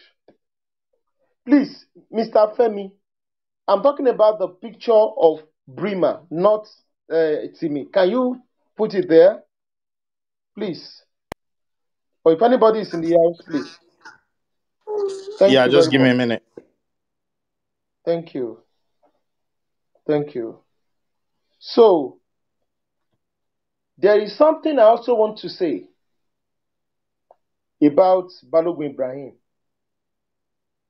The issue of Afonja and the Alaafin Aule. If you really want to study this particular history without being biased and being emotional, it's a very controversial topic. Because Afonja, if you look at what Alaafin Aule asked him to go and do, to attack Iwere, and anybody who attacks that city is cursed. So you're just like you're asking him to commit suicide. Being a field marshal, that's the highest, is the head of all the war boys of the entire army of an empire. He had every right to rebel. Even though but if you want to rebel, what did you do? You brought in non-Fulani, non-Yoruba soldiers to fill in your ranks. Because you wanted You want to make a point. You are so comfortable in the company of people who are not your people. And you think you are fighting for your people. So there were so many Yorubas. Then even the Onikoyi also was a little bit was also complacent. He has been accused of joining Afonja, and that particular history has always been what the Ikoyis, what they've been accused for in Yoruba history. Anyway, I'm not going to go in there because of that role of Afonja rebellion. Many of us, many chiefs, many warlords did not know what to do. Who are they going to side? Is it the Alaafin or is it Afonja? And don't forget that Afonja also has royal blood in him. He was also a prince of Oyo by marriage. So there was a big problem in that particular field. And the post of Basharuga, the prime minister, after the death of Basharuga, has been weakened. The Basharuga would have done a good job in using diplomatic means because he was the prime minister. So, because of the atrocities of Basharuga, the prime minister position was weakened. And Alaafin became too powerful. And it was this separation of power that made the Oyo Empire to last for more than 700 years. Close to 600 to 700 years. Not even because it was because the Alaafin was all in all. No. It was the checks and the Oyomesi, the Ogboni, which was the judicial system. When you hear Ogboni, any now when you tell you Ogboni, you are in church, somebody tell you, that man is a member of Ogboni, besides saying the blood of Jesus. People start speaking in tongues. Because you've been brainwashed. Ogboni is judicial system. It is the judicial system, Federal Ministry of Justice of the Oyo Empire. That is Ogboni for you. That is the meaning. Oyomesi is the National Assembly, Senate House. Maybe we start using late time technicalities for people to understand that colonialism destroyed us. So Ogboni was the judicial arm of the Oyo Empire. And at the end, so the Yoruba people understood parliamentary system of governance before the British came. So when the British mistakenly gave us the regional system of government and we were running a kind of a parliamentary system of government, that was why we were far better than other regions. Before it is because it suited our lifestyle. We were practicing a parliamentary system of government. One of the most advanced. You can Google it online. Parliamentary system in the Yoruba people before in pre-colonial era. We have the military, we have the security guard, we have the different paramilitary. Everything was so organized. But immediately the office of the prime minister was weakened. Oyo Empire had problems. We had problems. So there was a problem between Aule and Afonja. Later on, not knowing that within a coup, there's always a coup. Within a rebellion, there's always a rebellion. With people that are doing politics, we all know this term very well, and they are going to understand it very well. Within an agenda, there's always an agenda. Within a caucus, there is another caucus. While Afonja was busy, with other Yoruba generals, like the Balogun Ibrahim, Balogun Girigisu, and Balogun Alawiye, and Balogun Alao. These were Yoruba war generals. Domiciled in Ilorin. Because Ilorin has been a military bastion. So It was normal for them to be there. The Alimi faction of the army, the Malian faction of the army, the Bariba faction of the army, the Nupe faction of the army, and some internal saboteurs that were Yorubas were in their few numbers were already ganging up in order to overthrow Afonja and to expel any Yoruba general that was loyal to the Yoruba cause. So Afonja was able to ward off the attack of your empire against him. And immediately that was done. A palace coup was done. And the ideology that the Fulanis under Alimi was spreading, that's why you have to be very careful when we tell you the clash of ideology, the clash of civilization is very, very important. Not even you carrying guns or anything. It's very, very important in you winning any war, in you actualizing any agenda. It's very, very important. Ideology. That is the difference between the South and the North. The core North, which we call the Hausa Fulani establishment, they have a fantastic ideology that crosses party lines. But our people in the South, anywhere belle face, what they do is ajib. If you don't know the meaning of ajib, I'm not talking about a petrol station. Let me tell you the meaning of ajib. Ajib means any government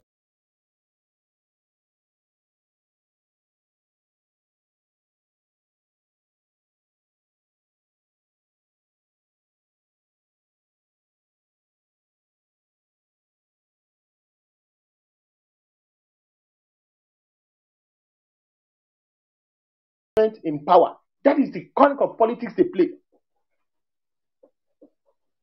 They don't practice politics of self-preservation. They don't practice politics of protecting the interests of their people. They think they can destroy their people.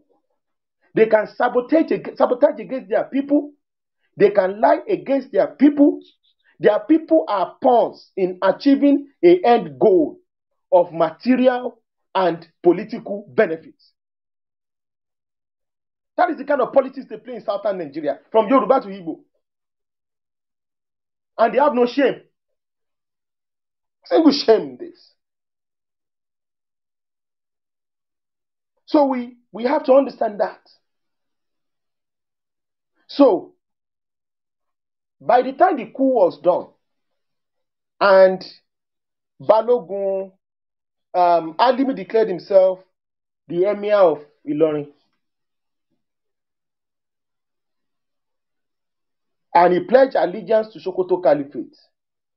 Balogun Ibrahim, Balogun Girigisu, and Balogun Alawiye, they said no. How dare you? This is Yorubaland. Why are you pledging to Sokoto? There's a problem between Afonja and Oyoman and Alaafin. We can still settle this.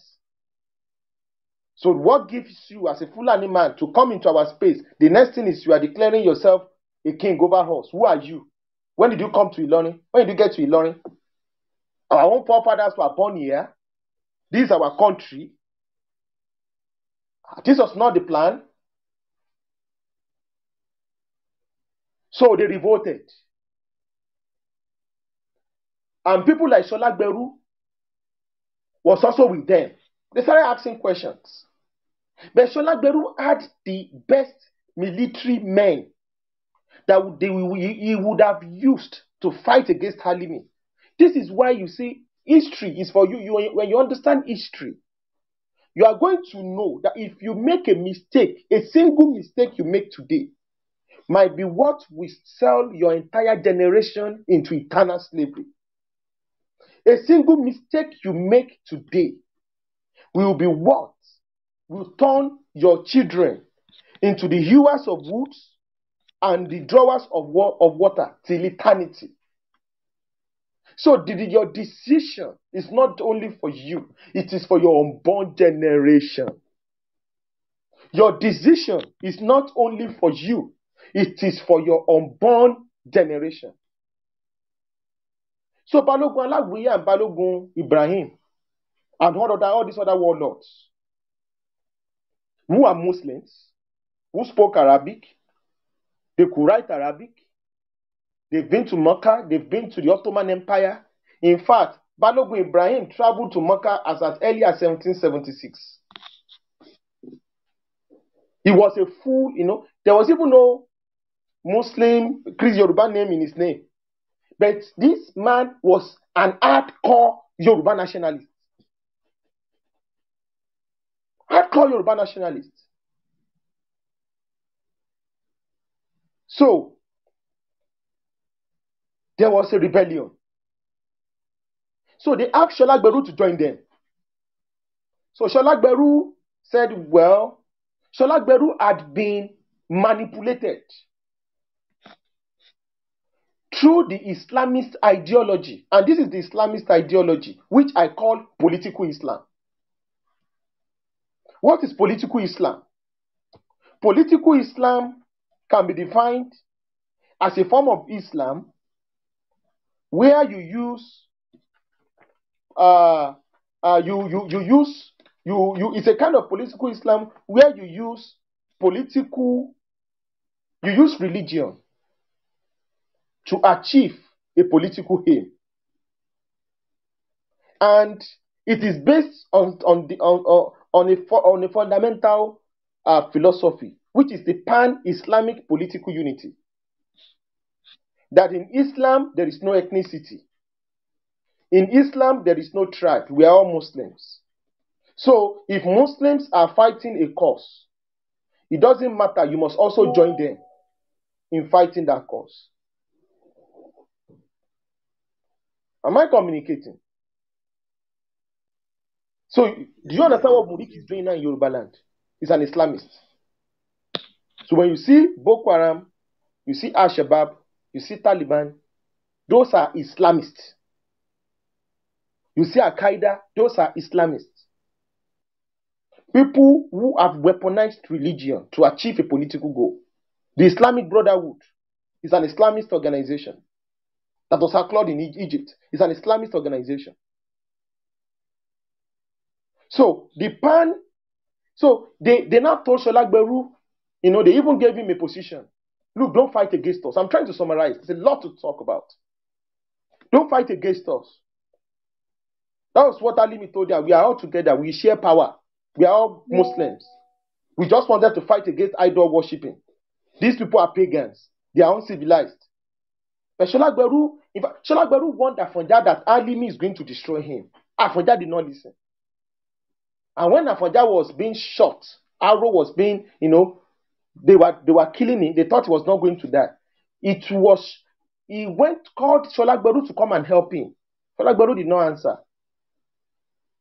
So Balogun Alagwiye, Balogun Ibrahim, and these other Yoruba war generals, who are also Muslims, told Sholagberu, let us come together and expel these Fulanis from Ilorin. This is our land. Sholagberu did not listen to them. And they suspected Sholagberu must have told the Fulanis what they were planning in Ilorin. So they went on exile. And before he went on exile, he contacted his spiritualists and they told him was the most powerful, second in command to Sholagberu. I'm talking about Balogun Ibrahim. He left Ilorin in anger and vowed never to come back. Because he said he will never bow down to Fulani rulership in Ilorin. He's a Yoruba man, even though he's a Muslim. That what the Fulanis are perpetrating in Ilorin is not Islam. It's a political subterfuge to grab power. That they've been Muslims. He has been Muslims. His Islam is not inferior to any kind of Islam. So why are you not trying to use Islam to grab power? But the manipulation has been done. That's why you have to fear insane and terrible people in their large numbers. Be very, very careful of them. They will destroy everybody. That is why this message is needed. You need to preach it. We need to preach this message and get it out there.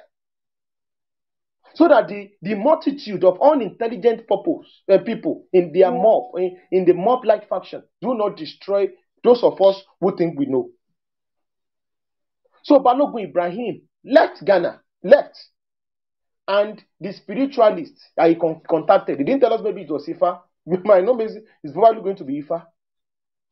Left, and he said he must travel till he gets to a river that he can no longer cross.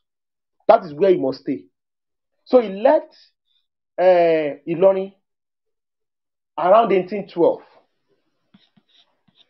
Mr. Femi is here. If you look at the DP of Mr. Femi, I want people to look at the DP of Mr. Femi. In the middle, you are going to see a man in turban. That was the picture of Balogun Ibrahim. If other people can get better picture, please let's put it up there. That is more Balogun Ibrahim when he reached Accra around 1815. That was his picture when he got there. In fact, some historical accounts said he left Ilorin with a population and other people of close to over 100,000 who left in hunger. So they were refugees, left in exile because they knew they were going to be killed. And after they left, Lagba was also killed. Lagba that they want to join them to reclaim Yorubaland. Look, you are a Muslim, we know. When you are a Muslim, we are also Muslims. We know the Quran, we don't do ISESE. But let us send these Fulanis away and join our Yoruba brothers back. Lagba did not listen. And immediately, the Alawiyes, the Girigisus, the Ibrahim, all of them, these powerful generals, immediately they left the Balogun Laos. Okay, sooner in Ilorin was barricaded and a siege was laid. And famine was used to kill thousands of the followers of Balogun Solagberu, another Yoruba warlord, who thought in Islam there is nothing like tribe and ethnicity. He was a fool. You know, that is why you see there is nothing that happened to MK Abiola that has not happened before in history. But we don't look back in history and we don't know that history does not repeat itself. People repeat history. Solagberu is a classical example. It's a classical example that it doesn't matter your religious loyalty. When it comes to power politics, political Islam is just an agenda to grab power. So we understand that Murik is deranged. It is those of us, patriotic and Omoluabi Yoruba people, that will fight. It doesn't matter if you are a politician, you are an intellectual, you are a nationalist, you are an activist, you are a technocrat. We must come together. You are a Muslim, you are a Christian, you are an ISESE, you are an atheist. We must come together in unity and destroy the ideology of this man. Not just sitting somewhere and you are... Honestly, if you don't know, and that is the reason why you are flaming the tensions of religious intolerance in Yorubaland, that your ignorance will not be excused, because what you are trying to do, every single person will be consumed. Go and look at Lebanon. Go and look at Lebanon. How many of you people that are carrying Bible will wait if Yoruba Muslims turn against you? Can you wait? Open your mouth saying all sort of trash. Can you guys wait?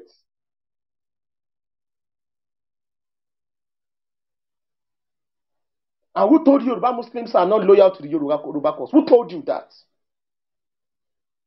Where did you hear that nonsense from? Don't you see people bearing names like John, Solomon, with Cap, with Abeti Aja, coming to this platform to say trash and speaking against Yoruba people? Or when or people like somebody like Richard Akinjide was busy hunting and destroying the legacies of Awolowo, was he not attending churches? Even he fought against the Lorin Yorubas. He was the one that stood as a lawyer for the Fulani people against the Yorubas in 1970 something like that. Exactly. Very useless man. And you are here defending evil. And you are flaming the ethnic tensions. You forget that there are millions of Yorubas, the Omoluabis, people that are well brought up, that are loyal to the Yoruba cause, people that will die for the Yoruba people, people that will continue to pay the supreme sacrifice for the Yoruba people, like their forefathers has been doing for hundreds of years. How many Yoruba Christians died fighting at the Battle of Oshogbo? Answer me. But sometimes we need to put it straight into our head. How many?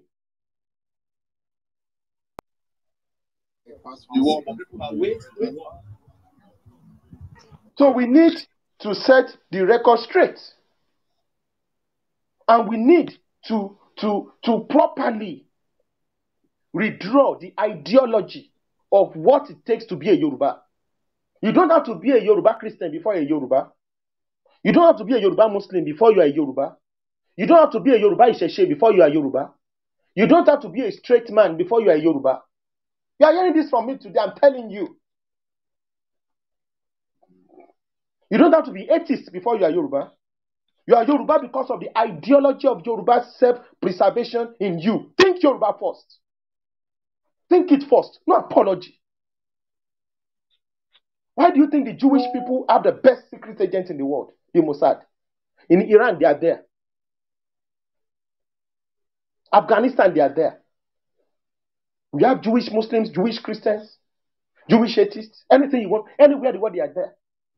Protecting Jewish interests. I told somebody that Ramsinua was a Jew. He was shocked. Ramsinua, the guy that does film for you, he's a Jew. His father is Israeli. Do you know his level with the Jewish involvement to date? Do you know the number of them we have across Yorubaland? Because they've learned, they understood the concept of self-preservation. So the Balogun Ibrahim left. And when he arrived at Accra in the first part of the 19th century, I think that was 1820 or 18, that was when he got to Accra. So the report the colonial government wrote then was, when the European traders, he was given a land by the Gas. The Gas, the Gas people see themselves as Yorubas anyway. The Gas people talk to them till tomorrow. They are going to tell you they are from Ile-Ife. Even they behave strangely and they associate more. Anything Yoruba, the Gas people will be there. You don't need to start explaining to the Gas people. I've met them a lot. You meet the Gas person and you say I'm Yoruba and the person knows his history. The next thing is going to say, oh, my brother, they will take you up. Because they've been passing an oral tradition for close to 300, 400 years that they are from Ile-Ife. So the chief then, Manse, gave of the Gas, the king of the Gas, because he saw Balogun Ibrahim as his kinsman, because of they share the same ethnic lineage. Gave him a land to settle. And close to 100,000 Yorubas came with them in different waves of migration. So you can know the damage that was done due to that Afonja coup, Afonja rebellion, and the Alimi rebellion, and the Alimi coup d'etat. Our people became globalized, and our people were sold as slaves.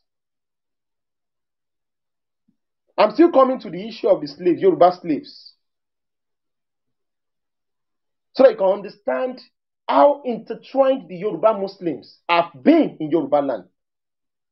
You cannot separate them. It's impossible. Except you are deranged. Just like the way you cannot separate Yoruba Christians. It has come to stay. We just need to have a proper ideology, just the way our fathers did, to continue to exist as a united and solid force that nobody will be able to destroy through the grace of Olodumare, the supreme being who created the Yoruba race. So when you understand this, that Balogun Ibrahim got to Accra, settled down, and in the historical account that has also been written in literatures, thousands of Hausa people joined in living in Ilorin together.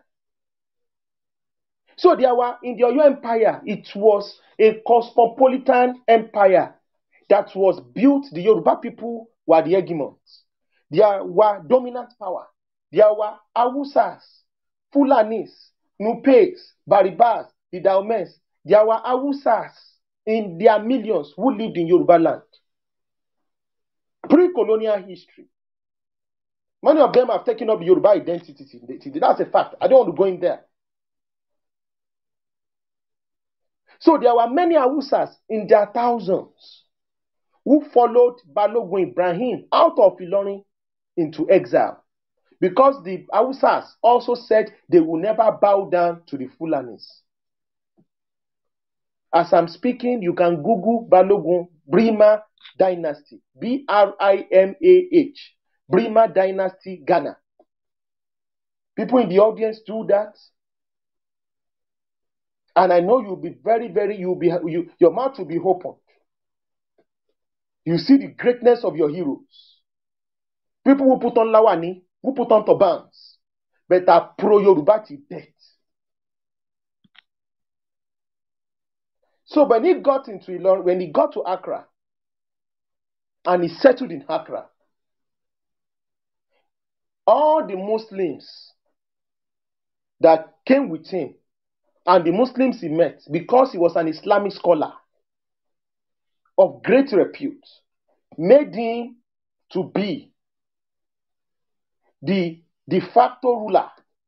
So all this ideology that you see in northern Nigeria, that you see that some people say, oh, Yoruba Muslims are not good Muslims enough. We cannot bow down, we cannot be behind them and let them lead prayer. It's a political ideology. That is political Islam at the core. In Accra, all the Fulanis and the Muslims, he created, when you hear Sango, Sango, Sango. So that is where you see this idea, where it's formed. So he created the settlement called Songo in Accra. So that is why Muslims stayed, Hausas, Yorubas, everybody came, and they made him de facto ruler of the Yorubas and the de facto ruler, the spiritual head. Just the way the Sultan is the spiritual head of all Muslims in Yorubaland. A Yoruba man is the spiritual head of all Muslims in Ghana. Are we communicating? A Yoruba man is the spiritual head of Muslims in Ghana. There is something now strange about Balogun Ibrahim. So it's a first-class Oba, it's a first-class chief. So in Ghana, they don't use, it's a seriously colonized entity. So they use chief. So it is only the emperor of the Ashanti Empire, of the Ashantis, that at least they use Nana. So they most of the time they use chief. So do you know that when the Chief Ibrahim was asked, Balogun Ibrahim was asked, what should we call you, an emir? I could have become an emir.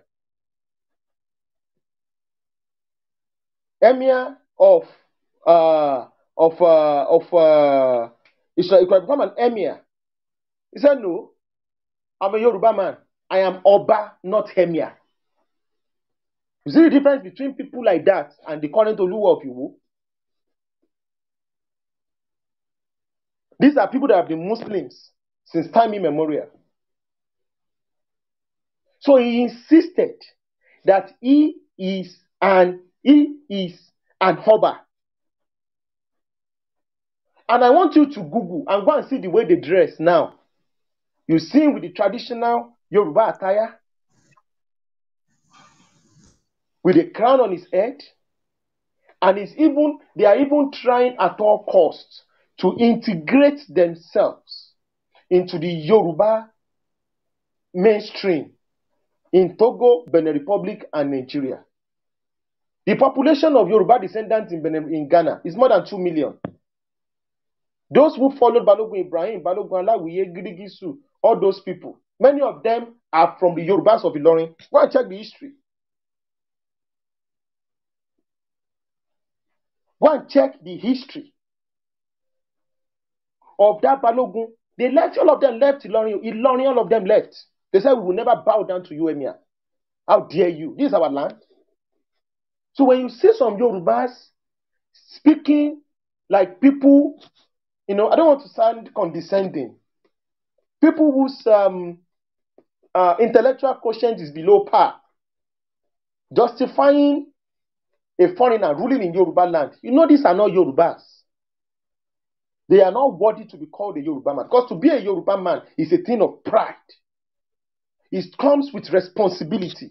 It comes to loyalty. It comes to being unapologetic in protecting your people. So that was what Chief Oba Yoruba of Ghana, Ibrahim, and it is more than 200 years, close to 200 years, that dynasty has been created. It was created because of the Afonja issue. You can see what happened in Ilorin. Some people became an Oba of Yoruba in Ghana, a Muslim, people that are unrepentant Muslim, unapologetic Muslims, and anywhere they go to in their ethnicity, they are going to write it, we are Yorubas. If you know anybody working in the Ghana immigration, they refuse to assimilate into the Ashanti culture. They refuse to assimilate into the Ga culture. They refuse to assimilate into any other culture. They are writing, we are Yorubas. They are Muslims, yes. They pray 5 times a day, yes. They put on turbans, yes. Their ancestors, their forefathers have been Muslims for 300 years, yes. But they are Yoruba first. And their fathers fought and bled for the Oyo Empire. Because the father was a warlord. Their father was a warlord, together with all those generals. They fought at the battle of at the battle of Atakpami. They fought. They were fighting across. They were warlords. The ancestors fought there. So I'm telling you the role Yoruba Muslims played in stemming the invasion of our lands. I'm telling you history of 200 years of the people that some people are now using the media and ignorance to demonize. We can forgive non-Yorubas who are speaking out of sheer ignorance when they denigrate Yoruba Muslim. But if you are a Yoruba man, it doesn't matter your religion. Denigrating Yoruba Muslim because of their religious differences, you are not supposed to be spared of the rod. You need 6 strokes of cane. Because you have no reason not to go and learn your history. And those people you see, nobody could have stopped them if they went to align with the Fulanis. And nothing would have stopped them. Because they were the ones who understood the battle strategy of the Fulanis. And when the Fulani felt they could not conquer us, the places where we had Yoruba Oba Muslims were the ones that needed to be taken out. Iwo, Oshogbo, Ikirun, and Ede, they had to be taken out. Because those ones have become the thorn in the flesh for Fulani expansionist agenda.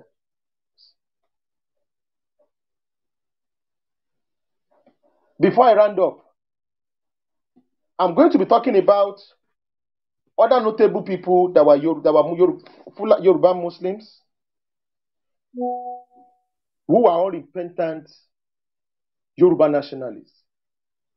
Are Sanusi Muhammad Latosa, the Are Ona Kakanfo of Oyo Empire,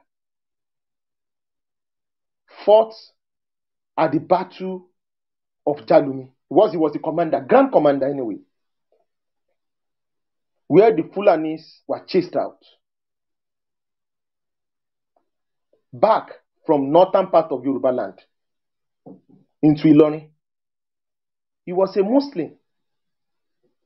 I'm also going to tell you about Balogun Ali.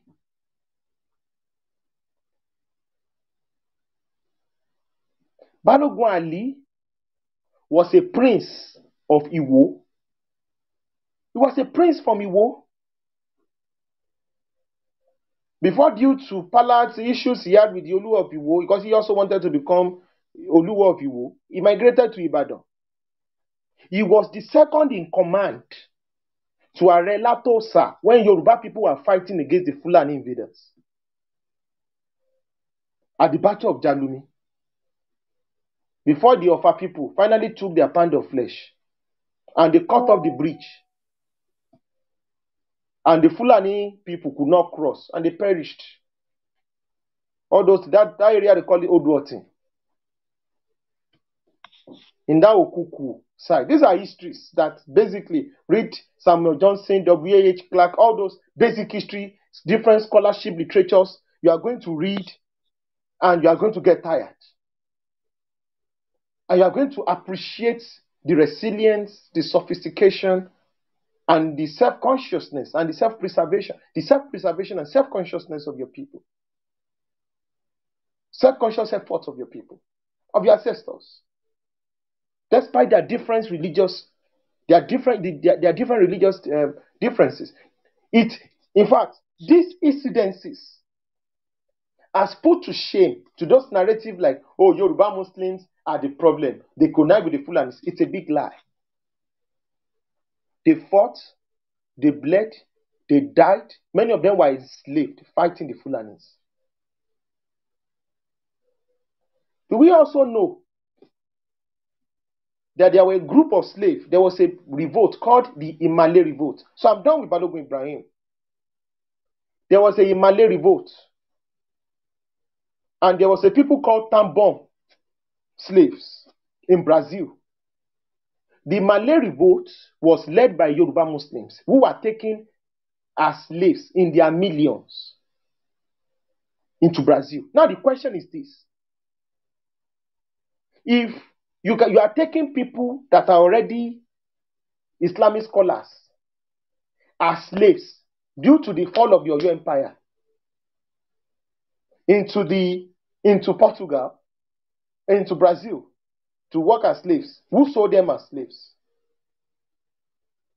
Many of them were sold through the Ghana port, Gold Coast, because they were sold by Fulani slave raiders.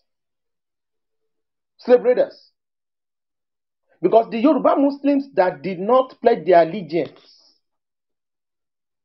to the new power, which was led by Halimi, all of them were sold as slaves. Because then, it was the norm. Selling people into slavery for offenses was a capital punishment. It was equivalent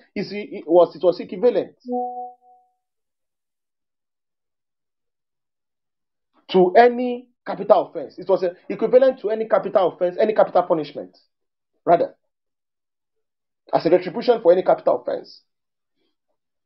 So a lot of Yoruba Muslims were sold into. So there was that revolt called the Malay Revolt.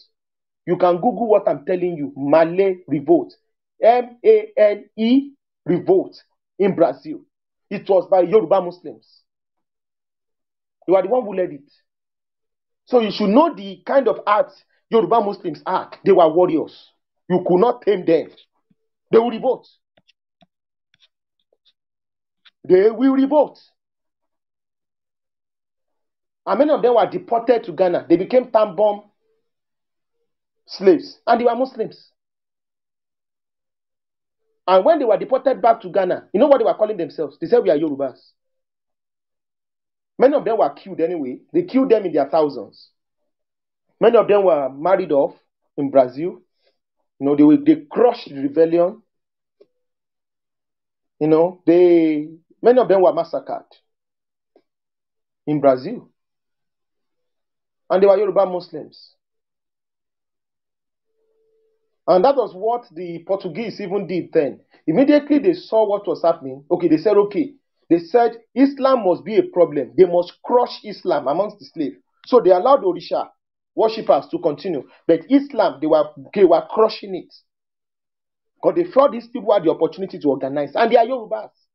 And they have a way of galvanizing the other Yoruba communities to do the same thing. Go and read it.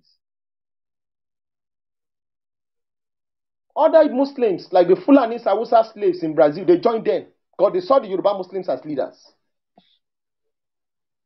That was the power, the sophistication of the Yoruba Muslims. That you now, because of the madness of Murik, you are casting aspersion up. Murik is doing his own job. He's doing his own job.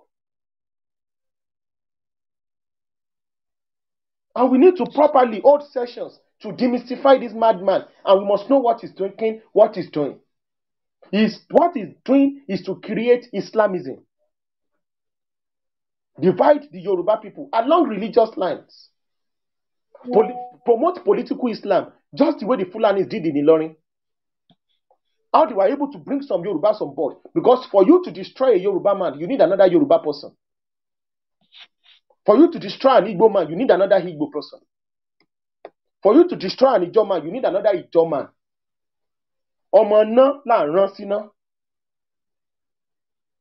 Because a Yoruba man is a Yoruba man. Maybe he's a Muslim, he's a Christian, he's anything. A Yoruba man knows the way you are thinking. It doesn't matter the religious coloration. We are all Yorubas. So that's what Murik is doing. To create that fault lines. I also want to tell you about a particular warlord in Ibadan. I told you about Balogun Ali. Balogun Ali was the Sheriki, was the head of the Muslims in Ibadan and the head of the Muslims in Iwo. Ibadan had the second highest Yoruba Muslim population in the 19th century. Only second to Ilorin. So Ilorin was not, Islam was not a problem. It is the ideology. And you think your forefathers are not intelligent? They are brilliant. They are brilliant. For them to be able to decode and isolate that cancer, the political Islam that is being perpetrated in Ilorin. Oshi Oshondina. Who was the Oshi Balogun? To Balogun Ibikule? Alayabioki, who was a general of the Ibadan army. Oshi Oshondina was also a general. Now let me tell you what they said about Oshi Oshondina. What I'm saying, write it down. Talk to historians. Talk to people at home. Do some internet research, and you are going to be amazed with the volume of information you are going to get. Oshi Oshondina, his contemporaries used to tell him, we are going to war. Why are you putting on turban? You don't need all these things now. Leave it. It will not allow you. He will just laugh at them. Oshi Oshondina was a hardcore, unrepentant Yoruba irredentist. But when he's going to battle, you are going to see Tesbiu, close to 5 to 6 Tesbiu, round his neck. And you are going to see turban almost 3-story. I'm just but high turban on his head, riding on his horse with the war boys, going to battle. He was one of the most dependent and loyal Yoruba war generals, Ibadan war generals, in the fight against Fulani invasion. He was going anywhere, and he never died in battle. In fact, they used to say when the battle is raging, Balogun Oshi, or General, Balogun means general. General Oshi. Maybe because of Yoruba language, and we don't understand Yoruba language, it is diluting the interpretation of and the meaning of words to the ears of young Yorubas. So let me use it. General Oshi or Sundina. While the battle is raging and there is gunshot, arrow is flying left and right, he will still be leading Muslim prayers. For the Muslims in the army, they must pray. And he will still be doing ablutions, al-wala, still doing it. And after they are done, they pack up their mats, they pick up their sword and gun, take up the horses back to the battlefield. So they used to say he's a madman. Balogun will say he's a madman because arrows will be going left and right, and it will not touch him. And he will still be saying, Allahu Akbar.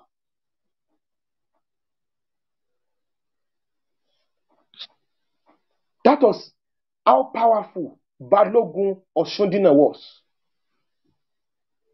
And he was a Muslim, and he died a Muslim. He fought, died, risked his life for me and you, so that we can have a Yoruba land. The Yoruba land that you are not doing Zazu, Ze. The Yoruba land that you are doing Owambe, you are doing Shoki, you are doing all sorts of things. You are doing party. Some people fought for it for you to have it. The Yoruba land you are saying praise the Lord. Some people fought for it for you to be able to do praise the Lord. The Yoruba land you are doing Aboruboye. Some people did it so that Aboruboye was not destroyed. Everybody played one role or the other in preserving the culture, the land, the civilizations of the Yoruba people. We died and we fought and died as Yoruba people. We mobilized and organized as Yoruba people. It doesn't matter, maybe you are a Muslim, you are a Christian. Do you know Efon? Many people don't know Efon Sheta was a Christian. Aniwura was a Christian. If you don't know, now you know. Efon Sheta Aniwura sponsored missionary works in Yorubaland. You are hearing something else again. Are you going to tell me but are you going to tell me she's not a Yoruba woman? Or you are more Yoruba than such person? You need to decolonize your mind. That you can be a Christian and not be westernized. And you can be a Muslim and not be Arabized. And we can work together with our tribe ISESE worshippers to build an homogeneous, a peaceful, a vibrant, a religious, tolerant, just like our fathers did, building a prosperous Yoruba city-state. That's the way they've done. I'm going to be stopping here. There are countless examples that could have continued, but I know many of us will be preparing for the new year. We need to stop here, ruminate on what we've heard. Let there become questions. Let there be additions. Let there be people who also know better to also add to what we are discussing. May Olodumare continue to bless the entire Yoruba people. May Olodumare continue to bless the entire Yoruba race. May Olodumare continue to bless the patriotic Yoruba Muslims. May Olodumare continue to bless the patriotic Yoruba Christians. May Olodumare continue to bless the entire patriotic Yoruba Iseses. I don't even want to go into the history, another history. Do you know when the Fulanis were coming in, attacking Yorubaland, the Fulanis knew how to do Okigbe, they could do Ayeta, they could do all sorts of things. Who taught them? There were some Yoruba ISESE people who also sold out. Don't want to go into that part because I just want to focus on what we can do as a people to have an ideology that transcends religious differences so that we can exist to the next 1,000 years. Because those who want to build a civilization, they think like immortal men. You have to think like immortal people. There are 3 trinities of civilization. I want to submit. There are 3 trinities of civilization. There are those who build civilization. There are those who nurture civilization. And there are those who destroy civilization. The Yoruba civilization will not be destroyed. Thank you very much. And Femi, are you there? Yes, I am. Yes, sir. So let's receive. Let's make it snappy. People that want to submit, let's give that time. Let's time them so that we can quickly. Everybody can also contribute. Thank you very much for listening. I'm grateful for your rapt attention, and may what we are doing, may we not do it in vain. Thank you. All right. Thank you very much. Akin Konju, are you there with us? Akin Konju? Yes, I am, but give me just 2 minutes. I need to quickly attend to something. All right. But, so one of our I wanted to tell you to mod the room, but not to worry. I'll be back. Sorry. I'll be back soon. All right. All right. Thank you very much, Are, for your wisdom as always. You and Arakunrin Ojo Oyebisi were meant to, talk about the room. Mr. Ojo, if you are there, would you like to give us 5 minutes of your thoughts on the room? Mr. Ojo, if you are there. Yes, I'm here. Yeah, I mean, I don't really have much to say. I'm just here to listen. Everything that Are just said is on point. The issue we're facing has nothing to do really with religion, Christianity or Islam. There are a lot of notable Yoruba Muslims that have fought in defense of Yoruba nation. Are accurately pointed out a lot of them. There's another man, Lasisi Olagunju, who was the Timi of Ede. He fought gallantly also in defense, of Yoruba nation. He fought with the Yoruba warriors, notable amongst them, the Are Latosha. So we have a bunch of them. In fact, the guy that he was talking about, Ibrahim, I know one of his grandsons. His name is Idris.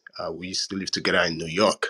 So he's back. He lives in Ghana now. So when he first told me about the history, I was flabbergasted because I was like, how is it that Yoruba have got an Oba in Ghana? So he was explaining this to me years ago. So we have a lot of notable Yoruba Muslims that have fought in defense of of Yoruba land, and also Yoruba Christians, and of course the Onisheshe. So we are not fighting religious wars. People like Murik and the organization, we just have to take them with a pinch of salt, and we have to make sure that we watch what we say. Some of us, even me, sometimes I attack. I think people mistake, what I say when I attack the historical origin of, Abrahamic religions. I never attack the belief. You can believe in whatever you want to believe. I will never attack your belief. The only thing I want our people to, when I talk about, Christianity, Islam, or any Abrahamic religion, is I'm simply talking about the historical origin of it. So, but belief, you can believe in whatever you want to believe. I don't have any problems with your belief.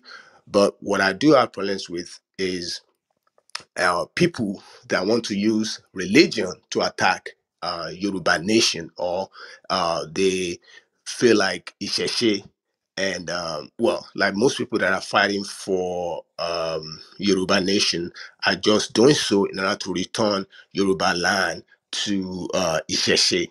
That is not why we're fighting for Yoruba nation. Our agitation is not based on returning Yoruba land to Isheshe. Our agitation is to free our people from, one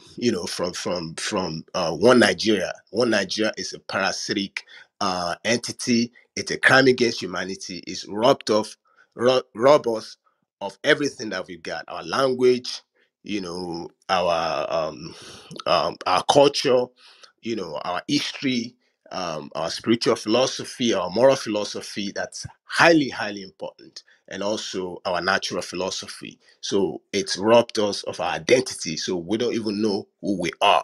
And that is why we're fighting for Yoruba nation to reinstall everything that we've lost. So it doesn't have anything to do with religion. If you're Muslim, Christian, think Yoruba first, because at least for me, I'm Yoruba first and last. Religion and philosophy and all these other things come way, way last. So I want our people to think Yoruba first. If you're Muslim, Christian, Onisheshe, please support Yoruba Nation, support Think Yoruba First, support the platform, and let's agitate. And because that's the only way. It's not even only for us; it's for our progenies and generation yet unborn. Because we have to take Yoruba land out of Nigeria. It has to be done, and we must have the will to do it. And we need to get organized and support each other. So think Yoruba first. That's what we're on. Thank you. All right. Thank you very much. Thank you very much. Now I'm gonna take questions. But just before we take questions, can I see those who have questions or would want to add to the room? Mr. Kemi, definitely, I'll see you. Prince, I can see you. Dr. Z Busui. All right. So Kemi would go first, and after Kemi, Prince would come next. Then Busuyi, and then Doctor. I just did it in the order of those I noticed that came to the room. Kemi, let's keep it to, if you're adding to the conversation, let's keep it to 5 minutes. But if you're gonna be asking questions, let's just throw it out. Kemi, over to you. Thank you, Mr. Femi. Are, I'll say again, may Lady Mary continue to bless your wisdom. Thank you so much for another enlightening lecture. I pray ọpọlọ yín ò ní jọba lágbára lọ́wọ́ Elédùmarè. It's quite unfortunate, like what Are will always say, nǹkan ti ṣe wá, and we all know that. So it's just as if we're fighting so many battles at the same time. We're fighting oppression, we are fighting against colonization, we're fighting against westernization, and the conservation of our heritage, which are called our custom and tradition. So, but like only thing remember only tokele gbé kúrò. But unfortunately at this point, àtẹ̀mọ́lé gan tá a kọ́ fẹ́ gbé kúrò. Like we always say, like when somebody was saying, when we get our Yoruba nation, where will you tell the Igbos to go? Well, these are the kind of things that another evil that is being preached by the politicians in our society. So, what I'm trying to say in essence is this: I'm guilty of this, and I'm not so guilty. The reason is this: the Muslims that we have these days are far different from what we had in the beginning, or let me say in like 2 centuries ago. But thank you, Are, for shedding a very good light on this. So, and I believe this will resonate or let me say, it resonates with me. Like, was it early this year when I saw two hijab ladies? One was even very young on Facebook, and they were both on Facebook. And the other Elijah, like all this Eleha, she is Eleha because her face was covered. The way she was speaking passionately about Yoruba people. So when Are was now speaking, I was able to like now decode like, okay, this is the way it goes. Because I've had an issue on this platform with one of my brother Muslims. Because the reason why I keep saying, like, if you are a Muslim, what they preach, or let me say me as a Christian, because I wasn't too versatile when it's come to Islamic studies, though I went to Lekeu before I was chased out because I ran out because I was beaten too mercilessly. So why I say, because in the Christian world, they made me to believe, do good to all men, especially those in the house of faith. And these days, when I reread that line, it got me mad. Like, regardless, whether you are my mother, whether you are my father, whether you are my brother, whether you are my sister, whether you are my Yoruba countrymen, I should neglect you. But if a stranger now seems to be on the same faith with me, that is the person I should regard. You know, when I look at it pains me to the deep marrow. Like, how did I even believe in this analogy? Then I begin to understand what it means to be decolonized and what it means to fight for your race. And unfortunately, Christianity that I practiced in those days don't preach my fellow human. I mean, my blood, the immediate person to me. Then I believe to claim Israelite who never knew me from anywhere. So now I begin to understand the difference between a belief and a political ideology. But unfortunately, they've used the political aspect of it to blindfold many of us these days. So some of us who are so radical these days when it's come to Isheshe, it is not these Muslims that we are fighting. It is not the Christianity itself that we are fighting, but the kind of ideology that goes along with it. And that is why somebody will still be telling me to keep praying after hundreds of years of suffering in Nigeria. That Nigeria has been suffering. In 1986, I was asked to pray. I mean, I'm not even sure if I was on this planet then, because I don't know the month. The same pastor is still telling me today, I should still continue to pray. Some people have made this prayer and they have died. And that is why when you see some of these pastors, you see what they do is to go to the politicians once they get to a state. Then I begin to understand the difference now. Like, being political and being a religious or a spiritual person are two different things. You can be very religious and still hold your DNA strongly. Because God himself, or let me say the Israelites himself, they hold that even in the olden days in the Bible. Israelites are the they are the one that God always resonates with. That is to tell you that they are meant to protect their lineage, their race, their DNAs. And that is why you as a Yoruba person, regardless, your DNA is very, very important. And that is why I will say again to a fellow Muslim brother that I told him one day, like, once you are practicing your Islam, you are speaking Arabic, what you are doing is promoting another man's heritage. Probably I got him wrong. You could be promoting another man's heritage or whatever and still hold your DNA, your Yorubaness very strongly. And I've seen this brother discussing so many what do I say? History, Yoruba histories that still bring us together as a Yoruba person. But just because of that religious ideology I stand to be different. If he's there on this platform today, I will tell him again, I'm sorry, because we learn and to unlearn. So being a core Muslim and a core Yoruba nationalist, it is possible, like Ari have explained, or as he has stated out of history. And they say the history don't repeat itself. We human will repeat history.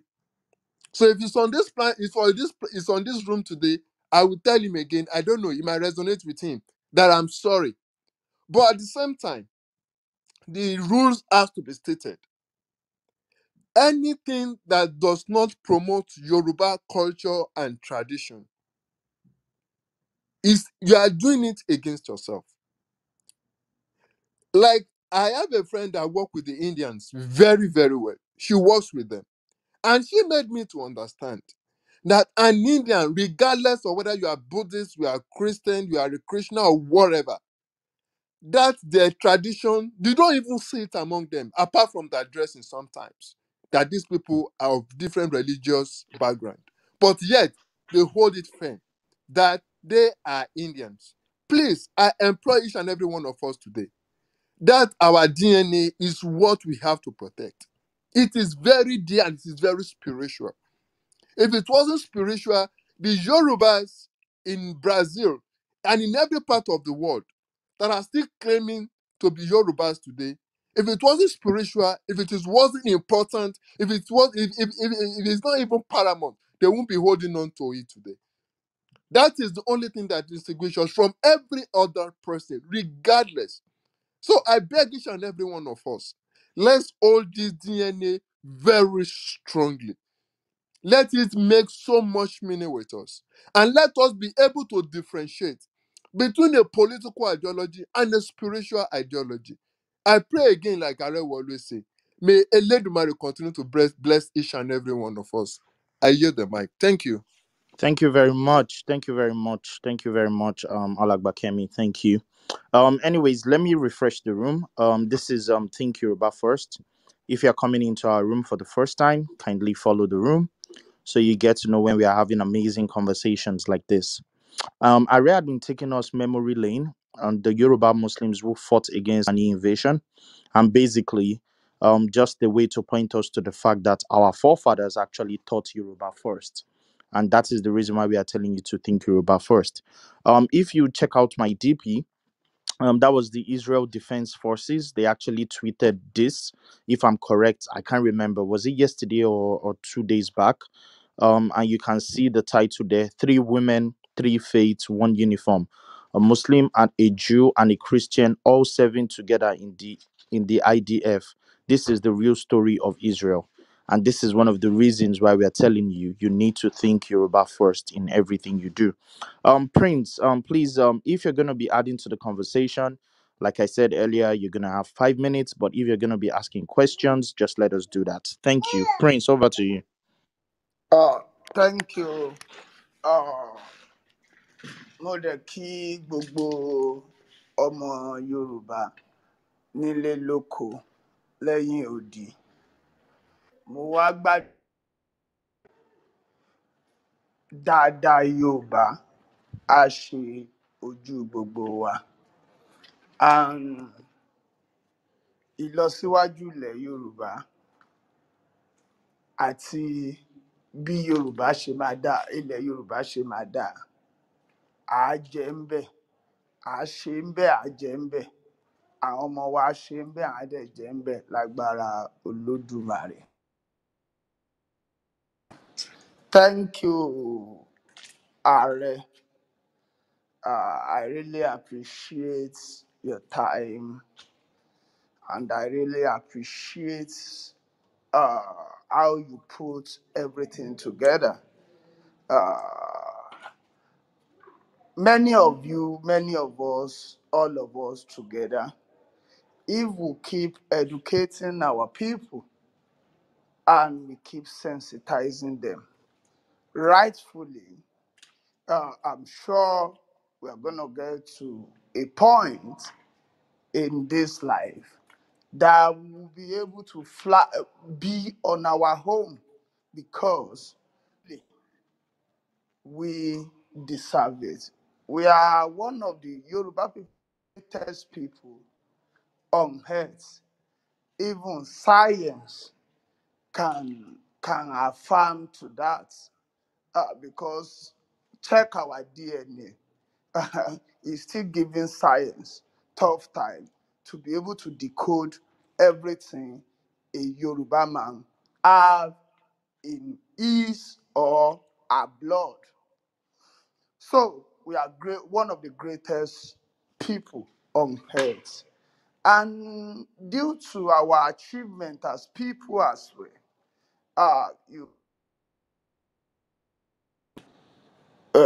based on the achievements we've achieved as people. And I agree almost totally with everything I researched. There is no way in this life that we are going to remove Christian Yoruba or Muslim Yoruba. They are part of us. We all are going to work together to pilot our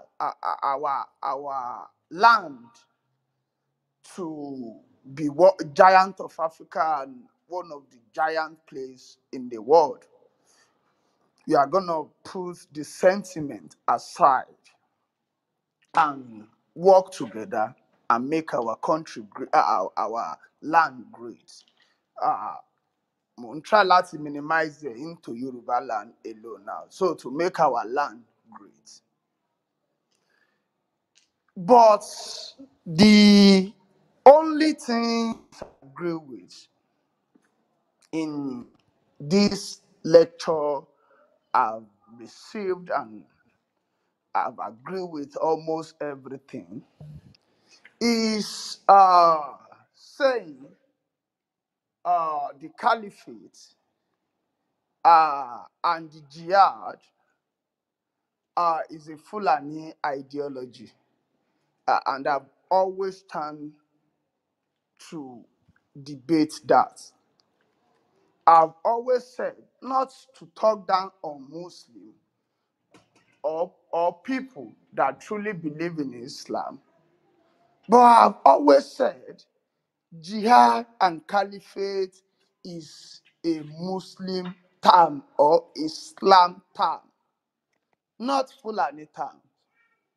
Not Fulani terms. That's why when we have some conversation, I always love, because I did not read this from the Google. I did not read this from novel as well or books or anything. But based on the oral history from our generation to generation, and I can tell you, even to my grandfather, my lineage are involved in almost all war that happened in. Prince, let me quickly chip in there. You're going to continue. No problem, brother. For the sake of intellectual discourse, we need, and because of this kind of platform that we have, we do something called, we eschew political correctness. We don't do it. I want to give you this literature reference review. I did not write this book.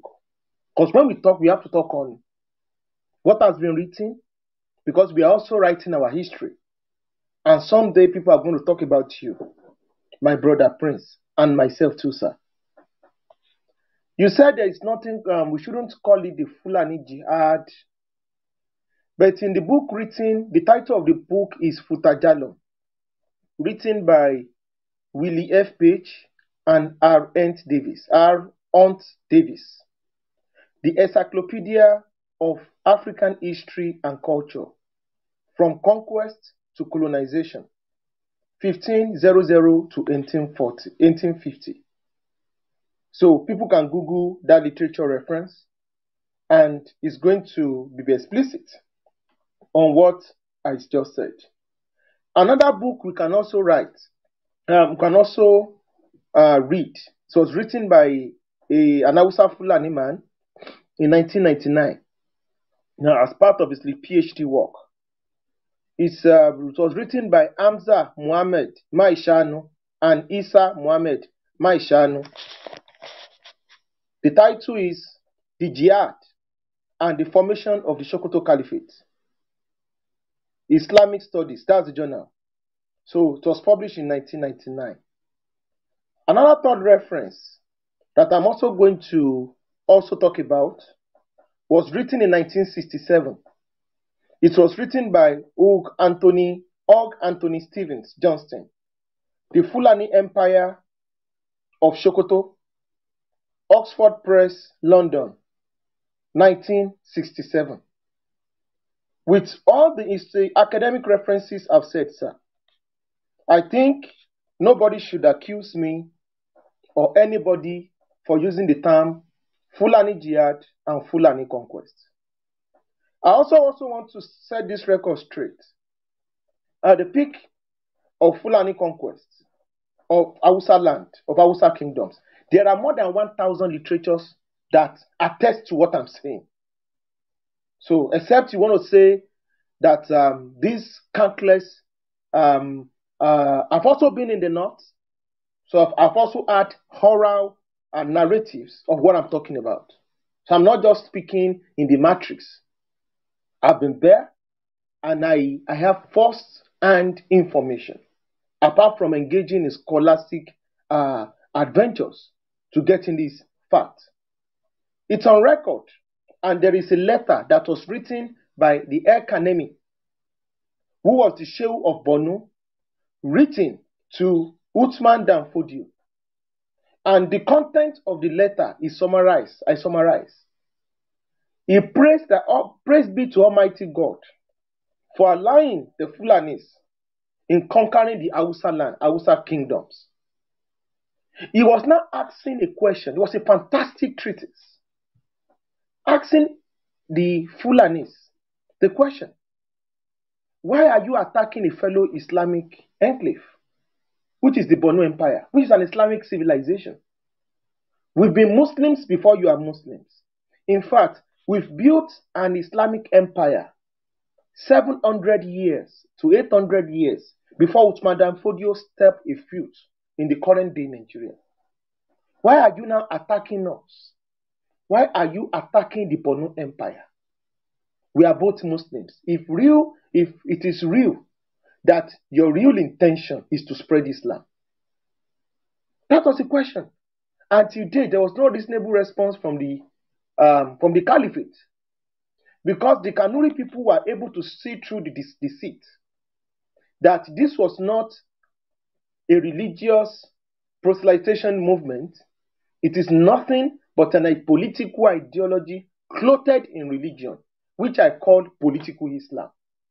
And political Islam was not coined by me.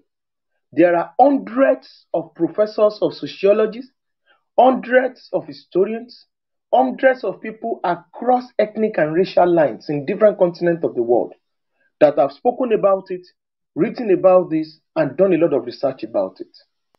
So, sir, so that we don't confuse our people and we continue to go into a rabbit hole, the terms I have used is legal, is correct, and scholarly accurate. Let us leave it at that. There is nothing wrong in having a Fulani jihad. There was a Fulani jihad. There was an Ottoman jihad. There was an Arab jihad. There was Mandinka. There is a Malay. There is a Pashtun jihad. It's across the world. It's normal. There is nothing wrong in it. There is nothing wrong in it. In Christianity, we have crusaders. So in crusaders, there were people who weaponized Christianity to perpetrate evil. Just the way you have jihadists, you also have crusaders. But jihad is different from jihadism. And crusade is different from crusaders. But I don't want to go into it. So the political weaponization of this concept, of these things, it is what we are discussing and trying to expose for what it is. So we are discussing what the Yoruba Muslims did, and how they were able to fight against Fulani invasion of Yorubaland, except you are going to tell me it doesn't exist. So it exists. It existed. And the ideology that the Fulani ruling house, were able to use to create, to bring people together in Ilorin was that they wanted to promote Islam in Yorubaland. They wanted to spread Islam in Yorubaland. Meanwhile, millions of people that were fighting against them were also Muslims, from Yoruba people. People that have been Muslims before Usman Dan Fodio was born. So what kind of Islam is he going to spread in our land? When Islam got into our land in the 14th century, and the Fulanis have not been in the Lausa land till 17th, 18th century. If we want to actually diagnose our problems very well, my brother Prince, we must shun political correctness in discussing the issues so that we can have the right diagnosis and we can properly heal our people that have been programmed to believe that their Yorubaness is not something that should be cherished. So today, we are talking about what the Yoruba Muslims did. And we are trying to change the narrative that is wrong. Because the Fulanis are Muslims, the Yorubas are Muslims, some ignoramus will say, oh, Yoruba Muslims are the ones, the Fulanis Islamize Yorubaland. That's bullshit. Absolutely BS. Sorry to use that word. It doesn't exist. But we are saying, we are giving historical context that these people even fought bloody wars to fight against the same people. So it is not a religious war.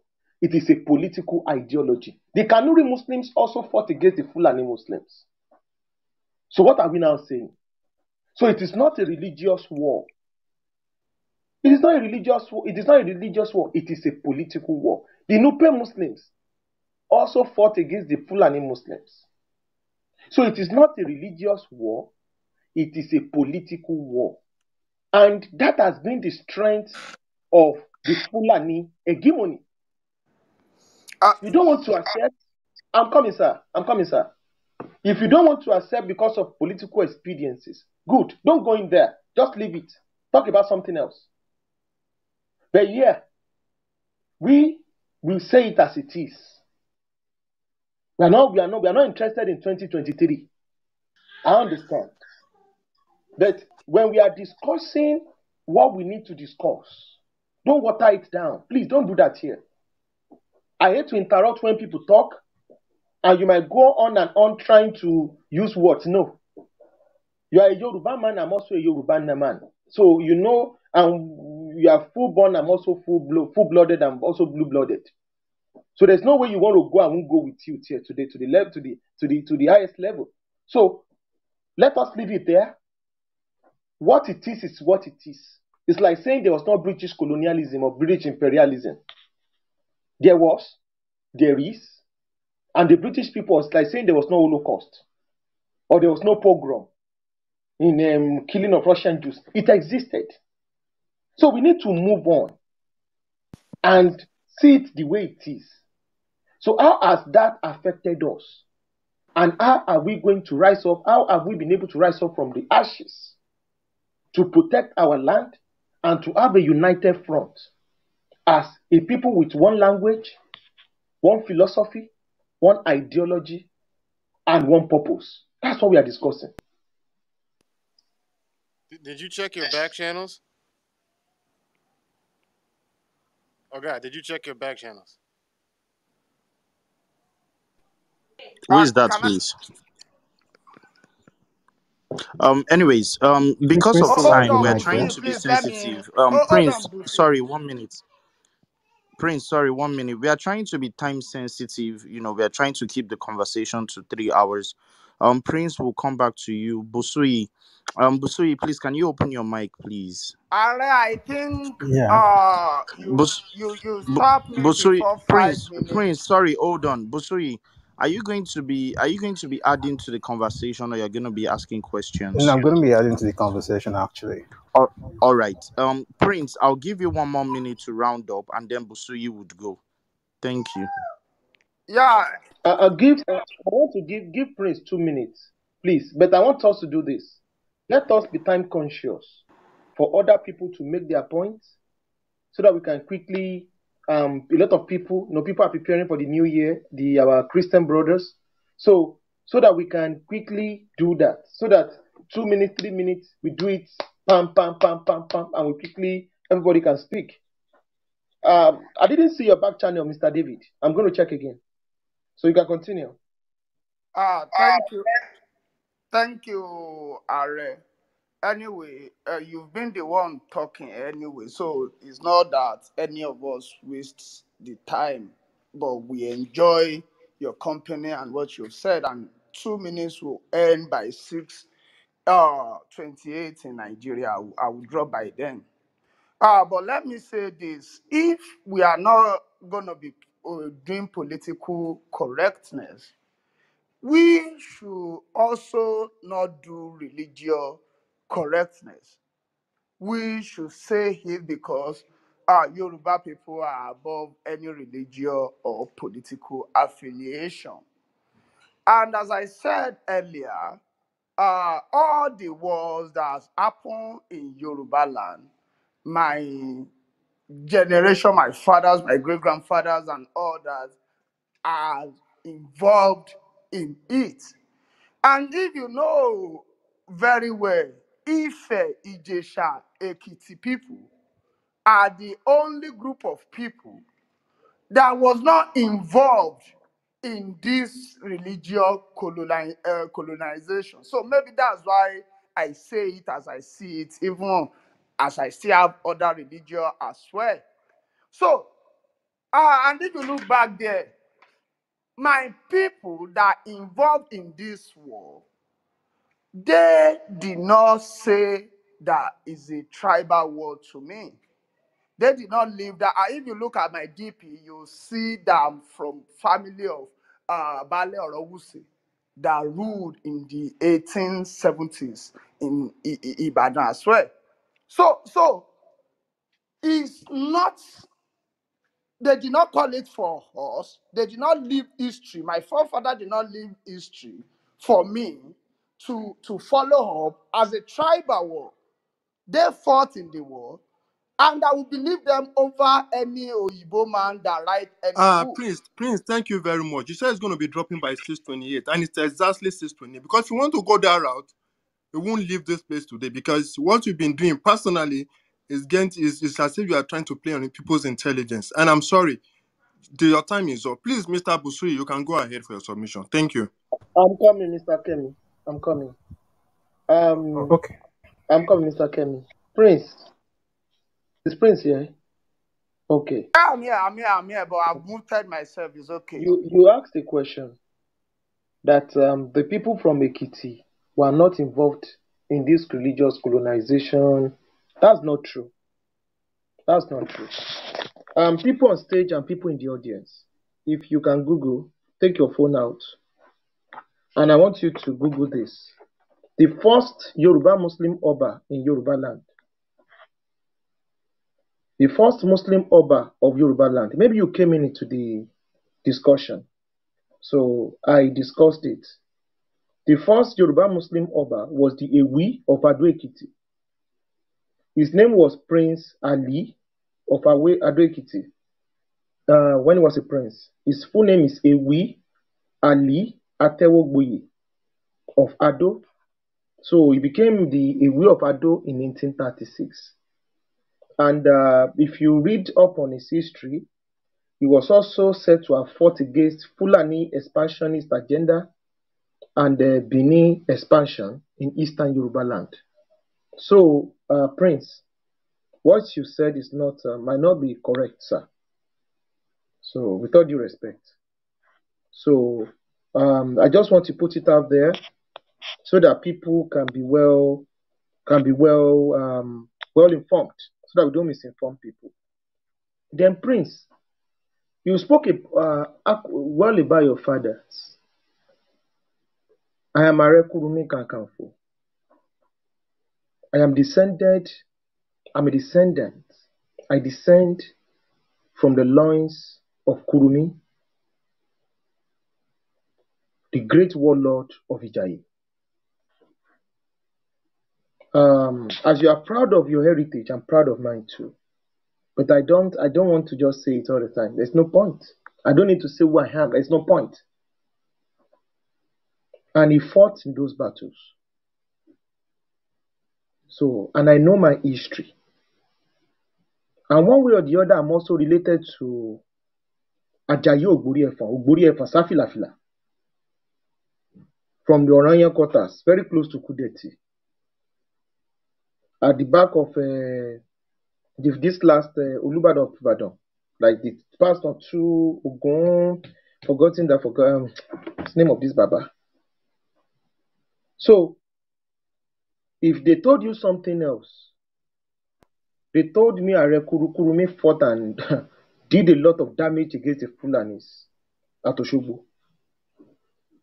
And it was a war of survival for the Yoruba people. And this issue of saying some people wrote books, that is not that's a fallacious way to argue, sir. With all due respect. Professors of history, PhDs of history. But my brother, did Are Kurumi leave history with you that is a tribal war? I'm coming. MSCs of history, people who have studied history, they've wrote countless books. And there were historical accounts of people like W.H. Clark, Samuel Johnson, and other colonial officers and other traders who were alive during the period of this war. It was not even a book. They wrote diaries of what they saw and from what they did. I don't see any reason why people that are outsiders should be biased. So when you said your people fought, I've descended from the field marshal of the Oyo army. So that is where I'm descended from. So your argument, based on the issue of where you are descended from, does not matter. And this is a public forum. I don't even want to go deeper. I even gave you another link, another clue. You should know Ajayi Ogbori Efon. So these are people. The question I'm asking you, Are, is that I'm coming. You cannot. Oral history is as valid as written history. So I'm not coming to say what you said is not true. But if it's only you, because of certain expediencies, that you are trying to water down the existence of your people, the reality they faced, then something is wrong. Something is wrong. And I don't want us to do back and front. But you've not answered me, my brother. I gave you. Did your lineage tell you that is a tribal war or a religious war? Simple. Thank you very much. The issue of saying tribal war is not. It doesn't even make any sense, because the tribal war we had was between ourselves in the Kiriji War, which some people also called Ekiti Parapọ̀ War, or the Owu War that happened in 1811, 1812. The war that we are talking about is a war between the Yoruba people and the Sokoto Caliphate, on the real sense of it. And I'm going to tell you why. At the peak of the battle, when the Fulanis wanted to conquer Yorubaland, and after Alimi collected the flag from the Sokoto Caliphate, from Sultan Bello, there was a particular war general that was sent from Gwandu. His name was General Eshugoyi, who brought close to 100,000 soldiers and cavalrymen to assist the Ilorin people, Ilorin, which has become a Fulani, an emirate, to conquer Yorubaland. So to me, my fathers told me, they still tell me, that it was a war that is a war and it's an international war. It's an international war. And what we've been able to demystify today, what we have been able to demystify is to tell people it is not a tribal war and it is not a religious war. It is an international war between ethnic nations, countries fighting country, civilization clashing. The Fulani and we Yorubas. Because Yoruba Muslims fought that battle till death. And I explained, I spoke for close to 2 hours about Are Muhammad Latosa, about Abib Olagunju. I also spoke about Aliyu. I also spoke about Balogun Ali of Iwo. I also spoke about Oba Aliyu of Ikirun. I spoke about Abimbola, the man with the turban. I spoke about Osi, Osundina, classical Yoruba Muslims. I spoke about Balogun Ibrahim. I spoke about Balogun Grigisu. I spoke about Balogun Alawiye, Muslims who fought with other Yoruba generals of different religious denominations against Fulani invasion. So if I can say all this, and you are still asking me, is this a religious war or a tribal war? I don't understand. It was neither a tribal war because we don't belong to the same tribe. It is an international war because the concept of country and nation state, Sokoto Caliphate was a country on its own. It was an empire that was independent. And we were fighting the Yoruba people at large. And the Oyo people re-strategized.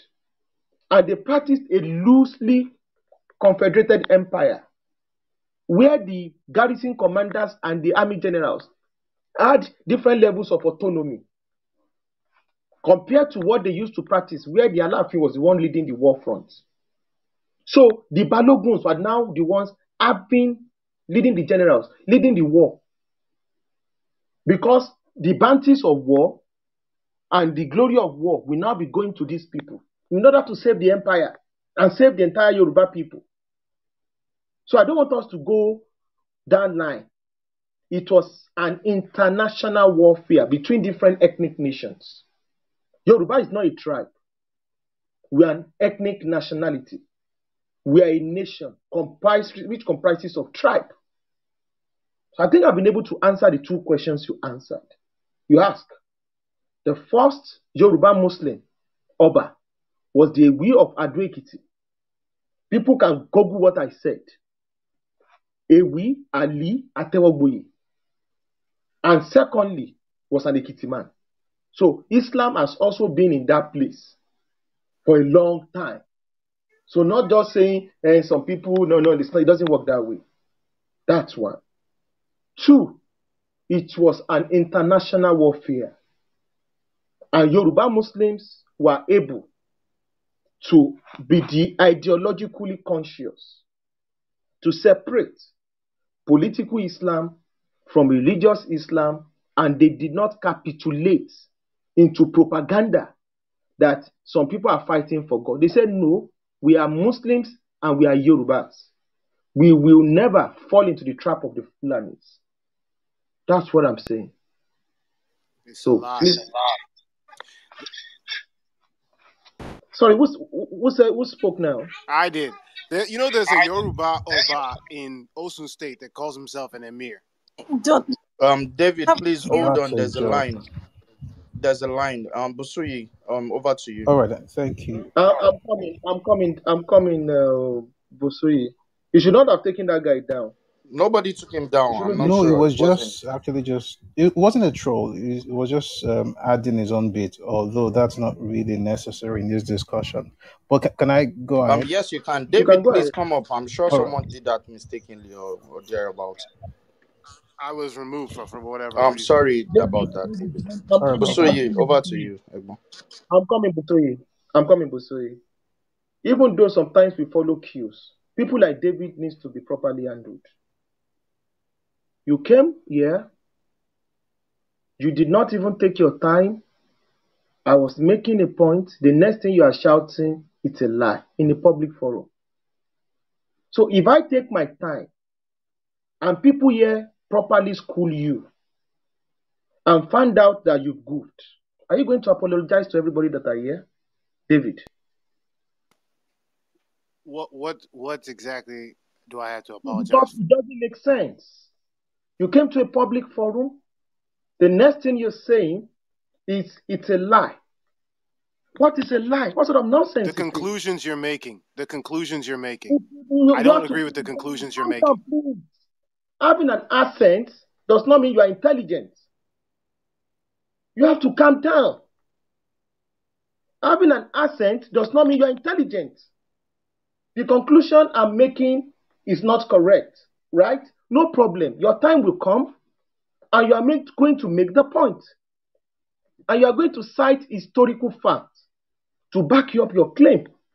You can't just come to a public forum, open your mouth, and be shouting it's a lie. That's nonsense.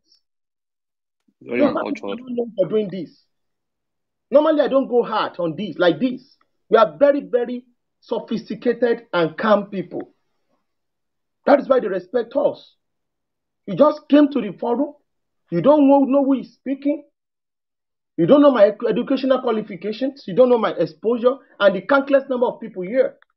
That we don't have an accent does not mean we've not traveled the whole wide world. Harry, ignore that guy. I'm coming, please. I'm coming. So please. Alright, enjoy. Next time, come in. Next time, when you go to any Yoruba forum, don't just jump in there and shout, it's a lie. It's very rude. It's absolute nonsense. Thank you very much, Mr. Busuyi. Continue. Esho, Are. And I think I'll start by thanking Arakuni Kemi. And I want to thank him for apologizing. He wasn't apologizing to me, but I've been in many rooms where people say things like, once you're practicing any of the Abrahamic religions, whether it's Christianity or Islam, you cannot be Yoruba. And every time I hear it, I cringe. And there was a time I decided to go up one of those stages and decided to speak up. And, you know, people were asking some of the most ridiculous, if I'm not going to have stupid questions, because, and I'm going to say this, and not to him, just generally, because I see a lot of people on Clubhouse who probably just got involved with ISESE. And this is what I tell people, whether you're a Christian, a Muslim, or a traditional, I mean, whichever one you choose, whether it's Ifa or Ogun or Shango, please, when we become new adherents or new converts in a particular religion, it's important that we learn the religion before we attack other people. When you choose a faith, your growth in that faith will not be based on finding fault in another man's religion. Your growth is dependent on understanding your own new faith. And what I see a lot of times in rooms on Clubhouse is that people think that they grow spiritually by attacking other people just because they do not necessarily believe, especially in terms of religion, in the things that they believe. And what I would have expected really is that when you choose a particular faith, and if it's not political, if it's actually what you believe in, what you want to know is, what does it mean? What does my religion mean? How should I practice it? How do I relate with the Supreme Being? And how do I relate with my neighbors? And I'm going to tell a story here. I was born and bred in Ibadan. And we're not from Ibadan, but I mean, I was born there, so I can tell you some things about the city. So in the neighborhood where I grew up, there was a mosque, just one mosque in the neighborhood. I mean, everybody would wake up at 5 a.m. just because, I mean, the mosque was there. Nobody really had any problem. We never called it noise pollution. It was just part of the culture, good or bad. There was a particular time when one of the imams decided to have, or the mosque decided to have a seminar. Then they brought an imam over. And this man came, he looked more like an Arab, and he started saying things. And the first day, he didn't quote, I can't remember him quoting anything from the Quran, because I mean, it's a mosque. Back then, not like in most places in the world right now, you're not going to have this loudspeakers and this Aouja things all around the place. By the time, of course, everybody in the neighborhood would hear what was going on there. I can't remember him quoting anything from the Quran. From beginning to the end of that lecture, he was quoting the Bible, and he was trying to debunk the Bible. When my dad came home, and this was many years ago, this was maybe about 30 years ago, when my dad, or over 20 years ago, when my dad came home and he called the imam to come to our house. And this is the beautiful thing about Yoruba culture that I think a lot of people are missing with this. Mr. Busoyi, please. Let's be conscious of time and let's speak to the topic, because if you continue... No, I'm talking to the topic. It's 5 minutes, please. I know exactly what I'm doing. I was given 5 minutes. Just try to... No, I'm interestingly, the people who were talking before me were actually talking about something other than the topic. I am talking to the topic. My dad called this guy and told him that in Yorubaland, and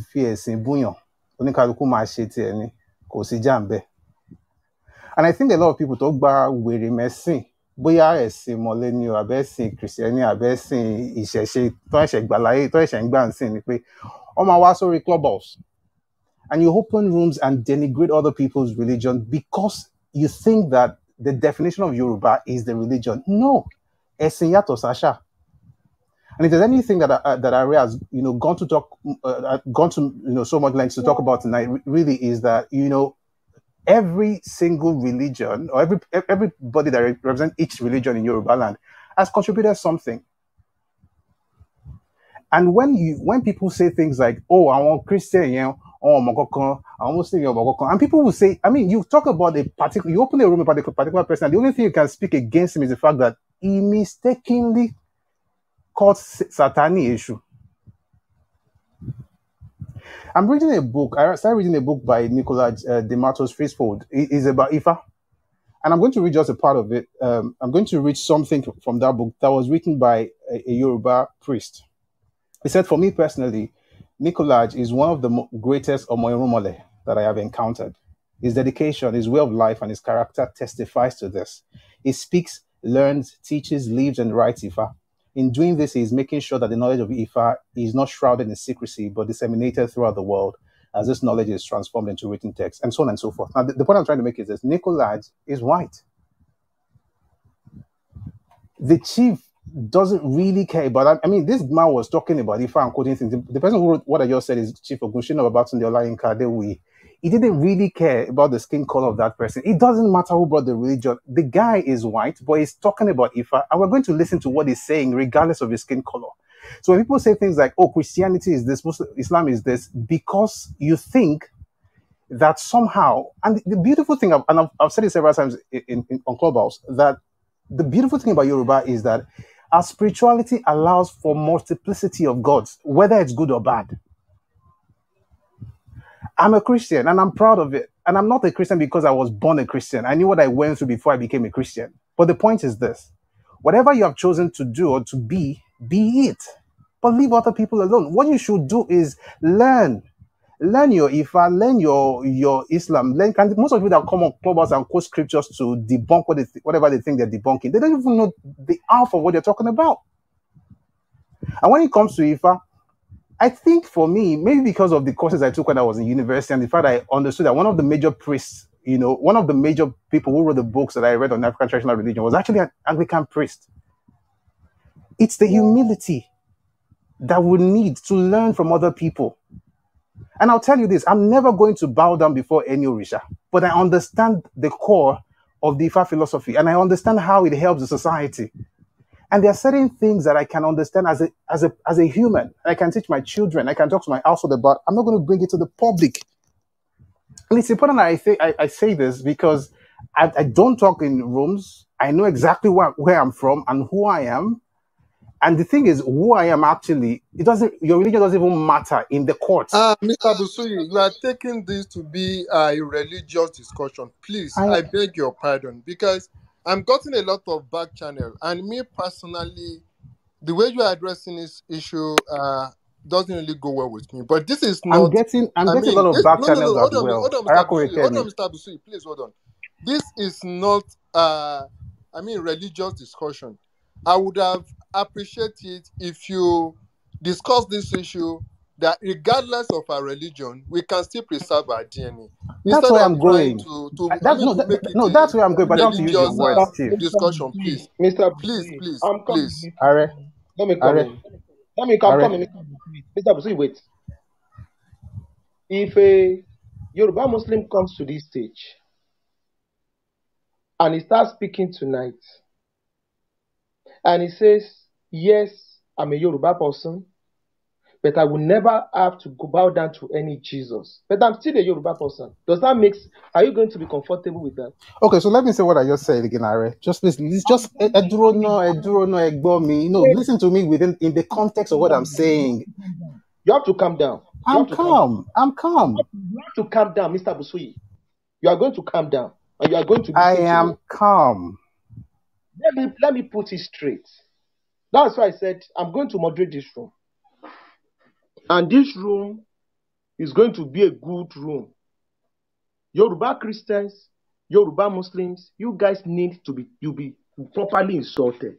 And Are, before you insult, please listen. Let me finish.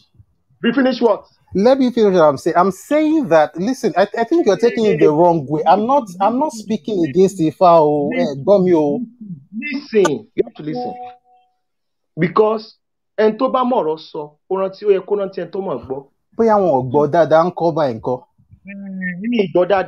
I'm not talking about you. I'm talking about the general thing.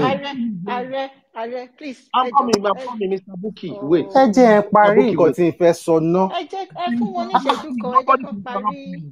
dear Lord. I'm a mod. Please. We are talking about a very important topic. And in this room, we've seen, it's not about you, Busuyi. Let me tell you the chronology. And we have to douse the tension, and we must be able to be unapologetic when we are having a very, very controversial topics like this. The problem we have, and the reality that Yoruba people are missing, is that we think we must say everything in public. And we think we must continually throw something at the face at people in public and think there will not going to be a kind of a repercussion.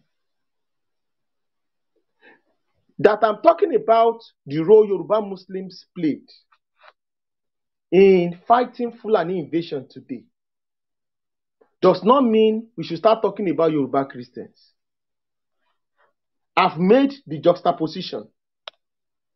Nothing more, nothing else. We shouldn't go into that because this is a very broad topic.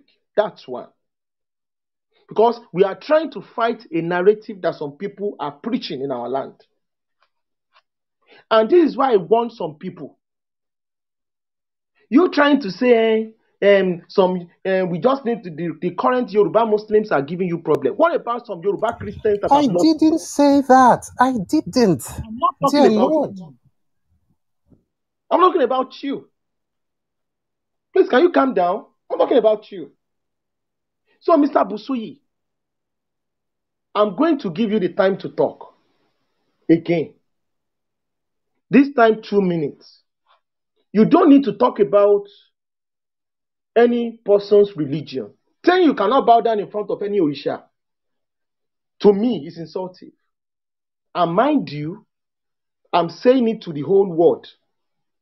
I'm not an Orisha adherent, Mr. Bushri. You are hearing this, I'm saying this openly. But I can be there. I listen. I participate. If I have money, I will sponsor it. But saying that you cannot bow down, nobody asks you to come and bow down. You don't need to come and tell anybody you are going to bow down.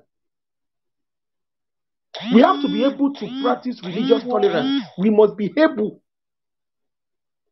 What you said to you is harmless, but I understand.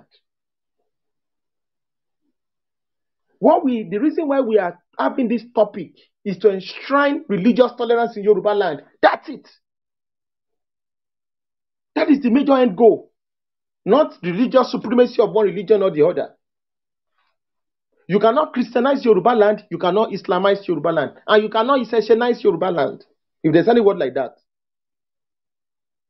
So all of us must sit down and talk sense into each other. If anybody comes here, I don't care, maybe you are ISESE or anybody, you come into this platform to denigrate Yoruba Christians, denigrate Yoruba Muslim, or denigrate Yoruba ISESE, or denigrate Yoruba homosexuals, you denigrate Yoruba transgender, because you've been miseducated. I'm going to be your number one enemy. Because by the time you are done, you guys are pouring petrol in Yorubaland, that when it gets, you like these matches, many of you will go and be seeking asylum in Togo. Because that's what I know where you guys are leading us to. That's what you guys are leading us to. You think this is funny? So keep your religion in your pocket. Speak to the topic. Nobody should come and say you should know. You can be a Christian and be a good Yoruba man. Very, very possible. Busuyi, I'm not attacking you, sir. Mr. Brother Busuyi, not you, sir. Because I've got back channels, so I'm speaking to some people. Some people sent me stupid things. I'm making my point, telling me I'm lying. So you can be a Yoruba Muslim and be a good Christian and be a good Yoruba person. You can be an Iseshe and still be a good Yoruba person. You can be practicing Iseshe and still be selling out Yoruba people.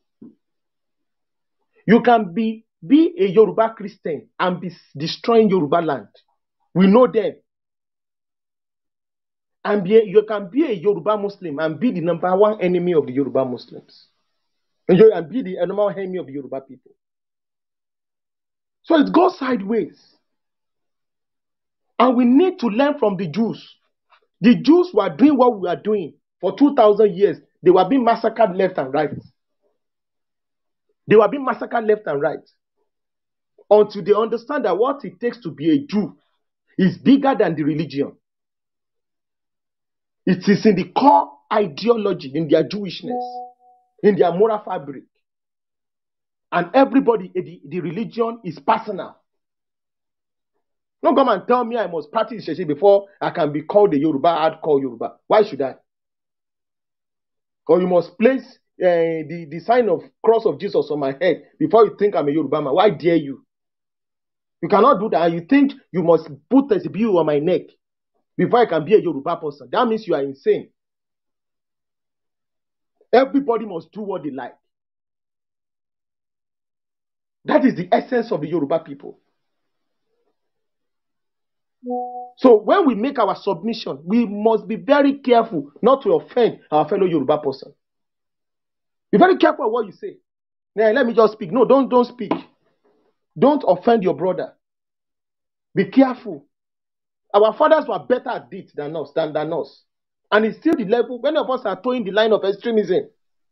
Style, we are towing down extremism. So, Mr. Busuyi, it's not about you. It's about other things happening behind the scene. And when you now start mentioning Orisha, you don't have to do that. You don't. Okay. You can continue, sir. 2 minutes, sir. All right.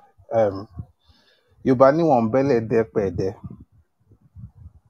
Um, when people talk, the context matters.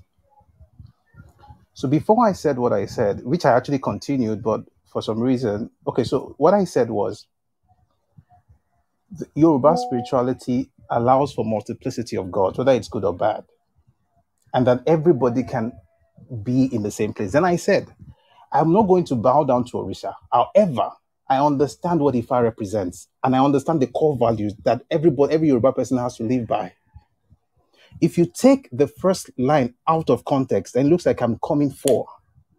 But if you understand where I'm coming from and the fact that I'm also answering the people that you probably are also answering, then you get the fact that we're actually on the same page. And I think my bio, being a Christian and a minister, probably rouse people up and think, oh, maybe it's coming for us. No, I wouldn't do that. The thing about Yoruba culture, ẹ̀sìn yàtọ̀ sáṣà, ìwà ó dẹ̀ yàtọ̀ sẹ́sìn. Now there is religion. Anybody can choose whatever they want to choose. I mean, if an Ifa person said, mo lè mi ò ní gba Jésù lólúwa tó lùgbàlà mi, ṣùgbọ́n nǹkan tó sọ pé fẹ́ràn ọmọnìkejì ẹ gẹ́gẹ́ bí ara rẹ̀, that value makes sense. I think that makes a lot of sense. What I'm trying to say really is, I've been in many rooms, and that's why I said I like the fact that you opened this room to talk about what other people have done who are not necessarily Isese practitioners. But that is not to denigrate Isese practitioners. Isese only tite, Christian tite, Muslim, it's every single person has something they've contributed to build what we now call Yoruba. And the thing is, I'm going to give just an example, and this happened in this particular room some weeks ago. And Professor Wande Abibola was here, and every time that man is speaking, I want to listen because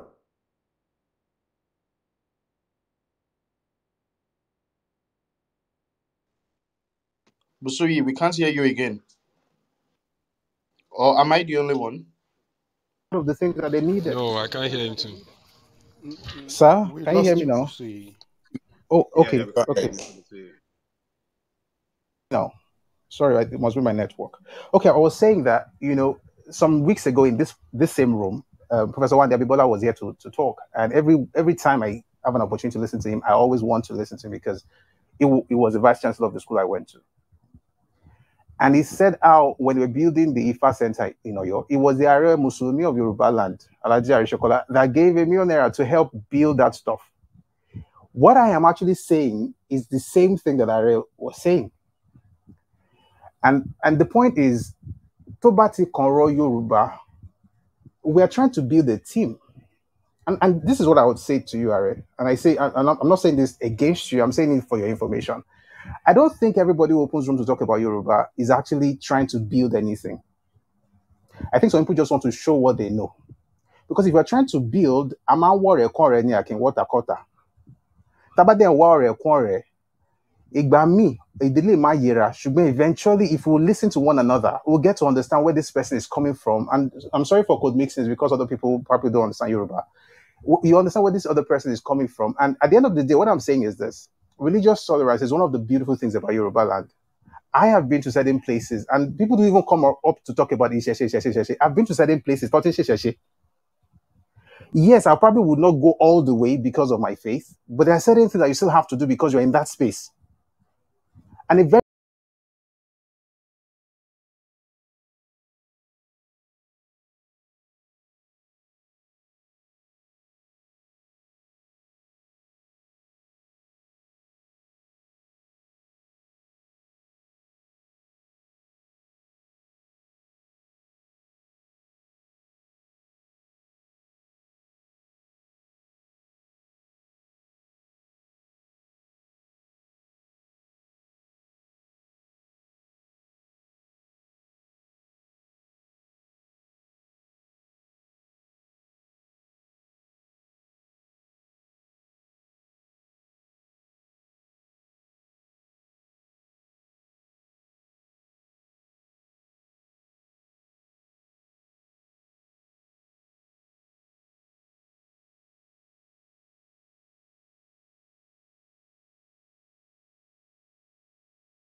Sure you like snail on a fresh bush meat to Sade go order your own. Yeah, yeah. Make you go order your own. Sade go order your own. Ayé ti wá dáadé báyìí o. Ṣé àwọn àgbà bọ̀ wọ́n ní bí ebi bá kúrò nínú iṣẹ́ ti bùṣe. Èyí ló mú àjọ adójútẹ̀bi ni Àkànní Akànjí farm pèsè àwọn èrè oko fún jíjẹ ní ìrọ̀rùn láìsí àbàwọ́n kan àti ìnira rárá. Àwọn èrè oko bíi àgbàdo, ẹ̀gẹ́, iṣu, ewébẹ̀ àti àwọn èso lóríṣiríṣi, ẹran ìgbẹ́, ẹja odò, ìgbín àti bẹ́ẹ̀ bẹ́ẹ̀ lọ. A tún ń ta àwọn ohun jíjẹ fún àwọn oníbàárà wa tí wọn kò bá lówó lọ́wọ́ lásìkò àti ra oúnjẹ lọ́dọ̀ wa, ṣùgbọ́n tí wọn ó sì ṣe ìlérí wípé wọn yóò san owó náà padà kété tí wọ́n bá ti rí owó náà níparí oṣù. Pàpàǹbarì rẹ̀ ni wípé a tún lè kó èyíkéyìí nínú àwọn èrè oko lọ káàkiri àgbàlá ayé. Ẹ̀yin ẹ ṣáà ti kàn sí wa lórí ẹ̀rọ ìbánisọ̀rọ̀ Àkànní Akànjí farm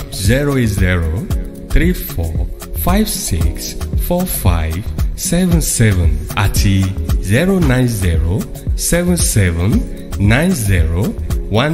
09077901303. Àkànní Akànjí farms àwà fún yín lọ́jọ́kọ́jọ́.